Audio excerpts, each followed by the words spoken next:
ಒಂದು ರಾತ್ರಿ ಜೋರು ಮಳೆ ಬಂದಾಗ ಸುಮ್ಮನೆ ಬಾಗಿಲು ತೆಗೆದು ನೋಡುವಾಗ ರುದ್ರಳ ಗುರುದರು ಏನೊಂದು ಛತ್ರಿ ಇಲ್ಲದೆ ಮಳೆಯಲ್ಲಿ ನೀರು ಫುಲ್ಲಾಗಿ ತೋಡಲು ಹೋಗ್ತಿದ್ರು, ಅದನ್ನು ಸರಿ ಮಾಡ್ತಿದ್ರು. ಅದು ನೋಡಿ ನನಗೆ ಆಶ್ಚರ್ಯ, ಇಲ್ಲಿ ಅಂಥದಪ್ಪ. ಇವತ್ತಿನವರೆಗೆ ಇಲ್ಲಿ ಯಾವ ಪ್ರಾಣಿಗಾಗಲಿ ಅದು ಮನುಷ್ಯನೇ ಆಗಲಿ ಯಾವುದೇ ರೀತಿಯ ತೊಂದರೆ ಇವತ್ತಿನವರೆಗೆ ಈ ಕ್ಷಣದವರೆಗೆ ಯಾವುದಾಗಲಿ. ಅವರು ಒಂದು ನಿಮಿಷದ ಕೆಲಸವನ್ನು ಒಂದು ದಿವಸ ಮಾಡ್ತಾರೆ. ಯಾರು ರುದ್ರಳ ಗುರುದೇವರು ಒಂದು ನಿಮಿಷದ ಕೆಲಸವನ್ನು ಒಂದು ದಿನ ಮಾಡಿಸ್ತಾರೆ. ಅದೆಲ್ಲ ನಾವು ತಿಳ್ಕೊಳ್ಳೋಕೆ ಇವರು ಯಾರನ್ನು ಈ ಕೆಲಸವನ್ನು ಸರಿ ಮಾಡಿಸೋದ, ಅದು ನಮ್ಮ ಒಳಗಿರುವ ಅಹಂಕಾರವನ್ನು ಕಡಿಮೆ ಮಾಡುವಂತೇಳಿ ಆ ಭಕ್ತ ತಿಳ್ಕೊಂಡ್ರೆ ಅವ ಅಲ್ಲಿ ಭಕ್ತನಾಗ್ತಾನೆ. ಅದೆಲ್ಲ ಗುರುದೇವರು ಹೇಳ್ತಾ ಇದ್ರು, ಎಲ್ಲರೂ ಕೋಟಿ ಕೋಟಿ ಸಂಪಾದನೆ ಮಾಡಿ ಅಂತೇಳಿ. ಕೋಟಿ ಕೋಟಿ ಸಂಪಾದನೆ ದುಡ್ಡನ್ನು ಹೇಳಿದಲ್ಲ, ಕೋಟಿ ಕೋಟಿ ಪುಣ್ಯ ಸಂಪಾದನೆ ಮಾಡಿ ಅಂತೇಳಿ. ನೀವು ಮಾಡೋ ಸಂಪಾದನೆ ಅದು 1% ಆದರೂ ಪ್ರಪಂಚಕ್ಕೆ ಇರಲಿ ಅಂತೇಳಿ. ನಮ್ಮ ಮನಸ್ಸಲ್ಲಿ ಏನು ಗೊಂದಲ ಉಂಟು, ನಮ್ಮ ಮನಸ್ಸಲ್ಲಿ ಏನು ನಮ್ಮ ಕೆಲಸ ಆಗಬೇಕುಂಟು, ಒಂದೆರಡು ಕಟ್ಟಿಗೆ ಎಲ್ಲ ಪ್ರಾರ್ಥನೆ ಮಾಡೋಕ್ಕಿದ್ರೆ ಅದು ಖಂಡಿತವಾಗಿ ನೆರವೇರದಲ್ಲಿ ಯಾವ ಸಂದೇಹ ಬೇಡ ಅಂತೇಳಿ, ಯಾವ ಸಂಶಯ ಬೇಡ ಅಂತೇಳಿ.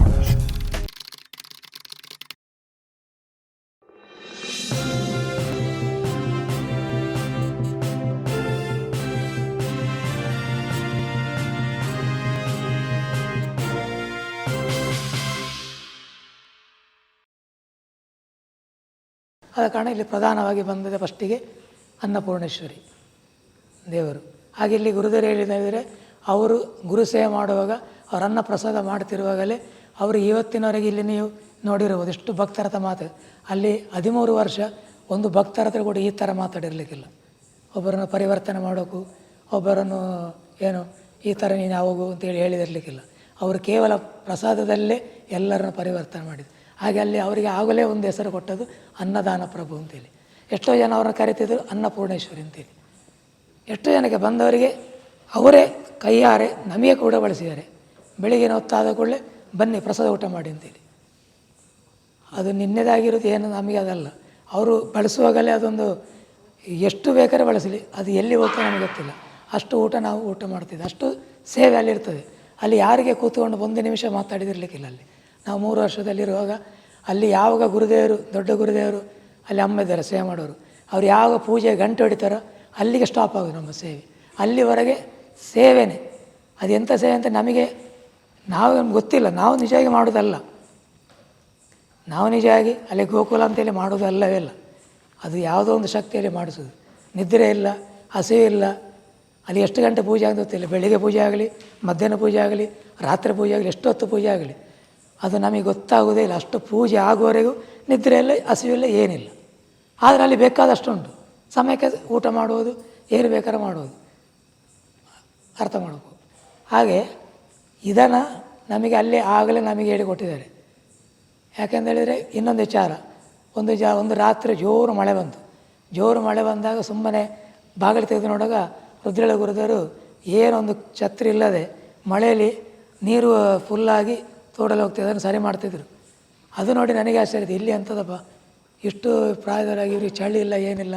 ಅದನ್ನು ನೋಡಿ ನಾನು ಅಲ್ಲಿ ಇದಾದೆ, ವಾ ನಾವು ಇಷ್ಟು ಅಲ್ಲ ನಮಗೆ ವ್ಯವಸ್ಥೆ ಮಾಡಿ ಕೊಟ್ಟಿದ್ದೆ ಗುರುದೇವರು, ಇವರಿಷ್ಟು ಪ್ರಾಯ ಈಗ ಮಾಡ್ತಾರೆ ಅಂತೇಳಿ ಅಲ್ಲಿಂದ ಆ ಒಂದು ಚಳಿ ಎಂಬುದನ್ನು ಬಿಟ್ಟು ಎಲ್ಲ ಬಿಟ್ಟೆ ಅವರ ಜೊತೆಯೇ ಅಲ್ಲಿ ಅವರು ಹೇಳಿಕೊಟ್ಟಾಗೆ ಮಾಡ್ತಿದ್ದೆ. ಅಪಾರ ಇದನ್ನೆಲ್ಲ ತೆಗಿಯ, ಇಲ್ಲ ನೀರು ಹೋಗ್ತಾಯಿಲ್ಲ, ಕಲ್ಲೆಲ್ಲ ತೆಗಿಯ ಅಂತೇಳಿ ಮಾಡಿದ್ವಿ. ಅದೊಂದು ನಮಗೆ ಒಂದು ಅನುಭವ. ಹಾಗೆ ಅದಾದ ನಂತರ ಇಲ್ಲಿಗೆ ನಾವು ಅದೇ ಆ ಜೇನು ವಿಷಯದಲ್ಲಿ ನೀರು ಸಿಕ್ಕಿದ ಮೇಲೆ ಗೋಪಾಲಪುರದೆಲ್ಲ ಭಕ್ತರಿಗೆ ಆಶ್ಚರ್ಯ ಆಯಿತು.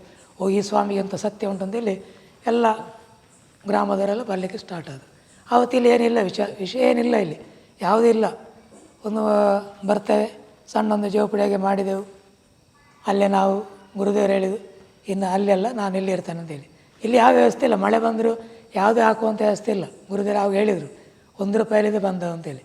ಇಲ್ಲಿ ಎಲ್ಲವನ್ನು ಎಲ್ಲ ಮಿರಾಕಲ್ ಅಂತ ಹೇಳಿದರೆ ಪ್ರಕೃತಿ ಪಾವಾಡ ಅಂತ ಹೇಳ್ಬೋದು. ಇಲ್ಲಿ ಯಾವುದೇ ಒಂದು ಇದಿಲ್ಲ. ಪ್ರಕೃತಿ ಪಾವಾಡ ಅಂತ ಹೇಳಿದರೆ ಅದು ಇವತ್ತು ಗುರುದೇವರು ನಮಗೆ ಇಲ್ಲಿ ಮಾಡ್ತಿದ್ದ ಹಾಗೆ ಸೇವೆ ಮಾಡ್ತಿದ್ದಾಗೆ ನಮಗೇ ಗೊತ್ತಾಗೋದಿಲ್ಲ. ಇಲ್ಲಿ ಒಂದೊಂದು ಬಿಲ್ಡಿಂಗ್ ಇದಾಗ್ತದೆ, ಇಲ್ಲಿ ಇದಾಯಿತು. ಈಗ ಈ ಥರ ಫಸ್ಟಿಗೆ ಗರಿಯಲ್ಲಿತ್ತು, ಫಸ್ಟಿಗೆ ಇದು ಮಾಡು, ಆಮೇಲೆ ಅದರಿಂದ ಚೇಳುಗಳು ಬರಲಿ ಸ್ಟಾರ್ಟ್ ಆಯಿತು. ಆಮೇಲೆ ಇಲ್ಲಿಯ ಬಂದ ಭಕ್ತರಿಗೆ ತೊಂದರೆ ಆಗ್ತದೆ ಅಂತೇಳಿ ಅದಕ್ಕೊಂದು ಶೀಟು ಎಲ್ಲ ರೆಡಿ ಆಯಿತು. ಇದೆಲ್ಲ ಒಂದು ಮಿರಾಕಲ್ ಅಂತ ಹೇಳೋದು. ಗುರುದೇವರು ಹೇಳ್ತಾರೆ ಅದು ಆಗೋ ಸಮಯಕ್ಕೆ ಆಗ್ತದೆ, ಯಾರು ಇದು ಮಾಡಬೇಡಿ, ನಿಮ್ಮ ನೀವು ಸೇವೆ ಮಾಡಿ ಅಂತೇಳಿ. ಹಾಗೆ ಇಲ್ಲಿ ಹಸಿರು ಹೋಗಿ ನಾವಿಲ್ಲಿ ಕಟ್ತಿದ್ದೆವು. ಎಷ್ಟೇನು ಹೇಳ್ತಿದ್ದೆ, ಕತ್ತೆ ಕಿರುಬಲ ಬರ್ತದೆ, ಜಾಗ್ರತೆ ಮೇಲೆ ಕಟ್ಟಬೇಡಿ, ಇಲ್ಲೇ ಕಟ್ಟಿ ಅಂತೇಳಿ ಗುರುದೇವರು ಹೇಳಿದ್ದು. ಅದರ ಬಾಯಿಗೆ ಹೋಗುವಂತಿದ್ರೆ ಅದೇನು ಮಾಡಲಿಕ್ಕಾಗಲ್ಲ, ಅದು ಅಲ್ಲೇ ಇರಲಿ ಅಂತೇಳಿ. ಇವತ್ತಿನವರೆಗೆ ಇಲ್ಲಿ ಯಾವ ಪ್ರಾಣಿಗಾಗಲಿ ಅದು ಮನುಷ್ಯನೇ ಆಗಲಿ ಯಾವುದೇ ರೀತಿಯ ತೊಂದರೆ ಇವತ್ತಿನವರೆಗೆ ಈ ಕ್ಷಣದವರೆಗೆ ಯಾವುದಾಗಲಿಲ್ಲ. ಅದಕ್ಕೆ ಗುರುದೇವರು ಹೇಳೋದು ಒಂದೇ ಮಾತು, ಏನಂತ ಹೇಳ್ತಾರೆ, ಎಲ್ಲರೂ ಖುಷಿ ಖುಷಿಯಾಗಿರಿ, ಎಲ್ಲ ಚೆನ್ನಾಗಿರಿ. ಇದು ಹೇಗೆ ನಡೀತೆ ಅಂತೇಳಿ ನನಗೆ ಗೊತ್ತಿಲ್ಲ, ಎಲ್ಲ ನನ್ನ ಗುರುದೇವರು ಹೇಳಿಕೊಟ್ಟ ವಿಷಯ, ಅದು ಆ ಸತ್ಯದ ವಿಷಯ, ಅದು ಸತ್ಯಕ್ಕೆ ಬಿಟ್ಟದಷ್ಟೇ. ಸತ್ಯದಲ್ಲಿ ನಡೀರಿ, ನಿಮ್ಮ ನೋಡಿ ಇನ್ನೂ ಬರ್ತಾನೆ ಅಂತೇಳಿ. ಹಾಗೆ ಇವತ್ತು ಎಷ್ಟು ಜನ ಬಂದು ಅಂತ ಹೇಳಿದರೆ ಎಷ್ಟೋ ಜನ ಬಂದು ಹೋಗಿದ್ದಾರೆ ಭಕ್ತರು. ಎಷ್ಟೋ ಜನ ಹೇಳ್ತಾರೆ ನಾವಿಲ್ಲಿ ಸೇವೆ ಮಾಡ್ಬೋದಾ, ಸೇವೆ ಮಾಡುವ ಅಂತೇಳಿ. ಗುರುದೇವರು ಹೇಳೋದು ಒಂದೇ, ನಿಮ್ಮ ತಂದೆ ತಾಯಿ ಸೇವೆ ಮಾಡಿ ಅವರ ಪರಿಪೂರ್ಣ ಆಶೀರ್ವಾದ ಇಲ್ಲಿ ಬಂದು ಸೇವೆ ಮಾಡಿ ಅಂತೇಳಿ. ಹಾಗೆ ಈಗ ಪ್ರೆಸೆಂಟಾಗಿ ಈಗ ಬಂದವರು ಫಸ್ಟಿಗೆ ನಾರಾಯಣ ಗುರುಗಳು ಬಂದರು, ಈಗ ಅವರು ಮಾತಾಡಿದರು. ಆ ನಂತರ ನಮ್ಮ ಪುರೋಹಿತರು ಬಂದರು, ಮಂಜುನಾಥ ಪುರೋಹಿತರು. ಅದಕ್ಕಿಂತ ಮುಂಚೆ ನಾವು ಆಟನಗರವಾಗ ನಮ್ಮ ಒಟ್ಟಿಗೆ ಇನ್ನೊಬ್ಬರು ಸೇರಿಕೊಂಡರು, ಅವರೇ ನಮ್ಮ ಪುತ್ತೂರಿನ ಜಗದೀಶ್ ಆಚಾರ್ಯ ಅಂತೇಳಿ. ಅವರು ನಮ್ಮ ಒಟ್ಟಿಗೆ ಬಂದು ಇವತ್ತಿಗೆ ನಮ್ಮ ಜೊತೆ ಇದ್ದಾರೆ. ಅವರು ಕೂಡ ಸಂಸಾರಸ್ಥರು. ಅಲ್ಲಿ ಕೂಡ ಅವರು ಹೇಗೆ ಒಂದು ದಿನ ಕೆಲಸ ಮಾಡಲೇಬೇಕು. ಆ ಗುರುದೇವರಿಟ್ಟ ನಂಬಿಕೆ ಏನುಂಟು ಅದನ್ನು ಅವರು ಇಟ್ಟುಕೊಂಡು ಇವತ್ತು ಇಲ್ಲಿದ್ದಾರೆ, ಈಗಲಿದ್ದಾರೆ, ನಮ್ಮ ಜೊತೆ ಇದ್ದಾರೆ, ನಿಮ್ಮ ಕಣ್ಣಿಗೆ ಕಾಣ್ತಾರೆ. ಹಾಗೆ ಇಲ್ಲಿ ಏನು ಅಂತ ಹೇಳಿದರೆ ಎಲ್ಲರ ಖುಷಿ ಖುಷಿಯಾಗಿರಿ. ನಿಮ್ಮ ಎಂಥದೇ ವಿಷಯ ಇದ್ದರೂ ಕೂಡ ಅದು ಭಗವಂತ ನೋಡ್ತಾನೆ. ನೀವು ಅದರ ಬಗ್ಗೆ ಯಾವ ಚಿಂತೆ ಮಾಡಬೇಡಿ. ನಿಮಗೇನು ಕೊಟ್ಟ ಸೇವೆಯನ್ನು ಅದನ್ನು ಚಾಚೆ ತಪ್ಪ ನಿಷ್ಕಾಲ್ಮಶದ ಮಾಡಿ ಅಂತೇಳಿ ಅದು ನಾವು ಇವತ್ತು ನಾವು ಮಾಡ್ತಿದ್ದೇವೆ. ಹಾಗೆ ಇನ್ನೊಂದು ವಿಚಾರ ಅಂತ ಹೇಳಿದರೆ, ಗಣಪತಿಯವರು ಹೇಳಿದರು ಇಲ್ಲಿಯ ಕೆಲವು ವಿಷಯನಲ್ಲಿ ಹೇಳ್ಬೇಕು ಅಂತೇಳಿ. ಅದು ಹೇಗೆ ಹೇಳ್ಬೇಕು ಅಂತ ಹೇಳಿದರೆ, ಗುರುದೇವರ ಅನುಭವ ಅಂತ ಹೇಳಿದರೆ ಅಷ್ಟು ಲಾಭ ಇಲ್ಲ. ಅದು ಹೇಳ್ಬೇಕಂದ್ರೆ ನಾವು ಒಂದು ವಾಗ್ಮಿಯನಲ್ಲ, ಅದರ ಮಾತಿನ ಯಾವ ರೀತಿ ಹೇಳ್ಬೇಕಂತ ಗೊತ್ತಿಲ್ಲ. ಹಾಗೆ ಈಗ ಇಲ್ಲಿ ಭೈರವ ಗುರುದೇವರು ಹೇಳ್ತಿದ್ದೆ ನಮಗೆ ಪ್ರೊಟೆಕ್ಷನ್ ಇಲ್ಲ ಅಂತೇಳಿ. ಯಾಕೆ ಇಲ್ಲಿ ಕಾಂಪೌಂಡ್ ಇಲ್ಲ, ಒಂದು ವಿಚಾರ ಆಗಿ ಲೈಟ್ಗಳ ವ್ಯವಸ್ಥೆ ಇಲ್ಲ. ಗುರುದೇವರು ಎಷ್ಟೋ ಭಕ್ತರ ಅಂತ ಹೇಳಿದ್ರು, ಒಂದು ಭೈರವ ತಣ್ಣೀರ, ಭೈರವ ತಣ್ಣೀರ ಅಂತೇಳಿ. ಭೈರವ ಬರಲಿಲ್ಲ, ಯಾರು ತರಲಿಲ್ಲ. ಎಲ್ಲ ತರ್ತಿದ್ದಲ್ಲ ಈಗಿನ ಫ್ಯಾಷನ್, ಭೈರವ ತರ್ತಿದ್ರು. ಅದು ಕೂಡ ಅದನ್ನು ಸಾಕಲಿ. ಇಲ್ಲಿ ನಮ್ಮನೆ ಸಾಕೋದು ಕಷ್ಟ, ಅದಕ್ಕೆ ಒಂದು ದಿವಸ 500 ರೂಪಾಯಿ ಖರ್ಚು ಮಾಡಿ ನಮ್ಮೇನು ಸಾಧ್ಯ ಇಲ್ಲ ನೋಡ. ಆಗ ಗುರುದೇವರೊಂದು ಪ್ರಾರ್ಥನೆ ಮಾಡಿದರು. ಇಲ್ಲೇ ದತ್ತಾತ್ರೇಯ ಮೂರ್ತಿ ಉಂಟು, ಒಂದೇ ಪ್ರಾರ್ಥನೆ ಮಾಡಿ ಹೇಳಿದರು, ನೋಡು ಇಲ್ಲಿ ಯಾರಿಗೆ ಎಲ್ಲ ರಾತ್ರಿ ಮಲಗಿರ್ತಾರೆ, ಇಲ್ಲಿ ಯಾವ ಪ್ರೊಟೆಕ್ಷನ್ ಇಲ್ಲಿ ಯಾರು ಬರ್ತಾರೆ ನಮಗೆ ಗೊತ್ತಿಲ್ಲ, ಎಲ್ಲ ನಿನಗೆ ಬಿಟ್ಟ ಅಂತ ಹೇಳಿದ್ರು. ಮರುದಿನ ಒಂದು ಭೈರವ ಇಲ್ಲಿ ಪ್ರತ್ಯಕ್ಷ ಆಯಿತು. ಹೆಣ್ಣು ಅದು ನಮಗೆ ಫಸ್ಟಿಗೆ ಗೊತ್ತಾಗಲಿಲ್ಲ. ಅದು ಬಂತು. ಅದು ಒಂದು ತಿಂಗಳು ಹೇಗಿತ್ತು ಅಂತೇಳಿ ಅದು ಯೋಗಿಯಾಗಿತ್ತು. ಅದು ನಾವು ಒಂದು ಊಟ ಕೊಟ್ಟರು, ಒಂದು ಚಾಪೆ ಕೊಟ್ಟರು ಮಲಗೋದಿಲ್ಲ ಅದು. ಅಂದರೆ ನಾವು ಚಾಪೆ ಕೊಟ್ಟದಲ್ಲಿ ಮಲಗೋದಿಲ್ಲ. ಅಷ್ಟು ಮಳೆ ಬಂದರೂ ಕೂಡ ಅಲ್ಲೇ ಇತ್ತು ಅದು. ಇಲ್ಲಿ ಅದಕ್ಕೇನು ಅದು ಖುಷಿ ಅಲ್ಲೇ ಇತ್ತು. ಎಂಥ ಮಳೆ, ನಾವು ಇಲ್ಲಿ ಊಟ ಹಾಕಿದ್ರು ಕೂಡ ಬರೋದಿಲ್ಲ. ಅದಕ್ಕೆ ಯಾವ ಸಮಯ ಆಗ್ತಾ ಹಾಗೆ ಒಂದು ಜ್ಞಾನಿಯ ಗುರುದರು ಹೇಳ್ತಾರೆ, ಒಂದು ಜ್ಞಾನಿನ ಊಟ ಮಾಡಲಿಕ್ಕೆ ಸುಲಭ ಇಲ್ಲ ಅಂತೇಳಿ. ಅವ್ರಿಗೆ ಯಾವ ಆ ಪ್ರಕೃತಿಯಲ್ಲಿ ಉತ್ತರ ಸಿಗ್ತದೆ ಆಗ ಅವರಿಗೆ ಊಟ. ಮತ್ತು ಇಲ್ಲಿ ಕುಟುಂಬಸ್ಥರು ಬಂದು ಅವರ ಜೊತೆ ಅವರ ಪ್ರೀತಿಗೋಸ್ಕರ ಅವರ ಯಾವುದೊಂದು ವಿಷಯಕ್ಕೋಸ್ಕರ ಅವರಲ್ಲಿ ಪ್ರಸಾದ ಊಟ ಮಾಡ್ತಾರೆ ಹೊರತು ಅವರಿಗೆ ಅವರಾಗಿ ಊಟ ಮಾಡೋಕ್ಕಂತೇಳಿ ಅವರ ಸಮಯ ನಾವು ಕಾಯಬೇಕು. ಅದೇ ಥರ ಆ ಒಂದು ಭೈರವ ಹಾಗೆ ಇತ್ತು. ಅವರ ಸಮಯಕ್ಕೆ ತಕ್ಕ ಅದು ಬಂದು ಊಟ ಮಾಡ್ತಿತ್ತು.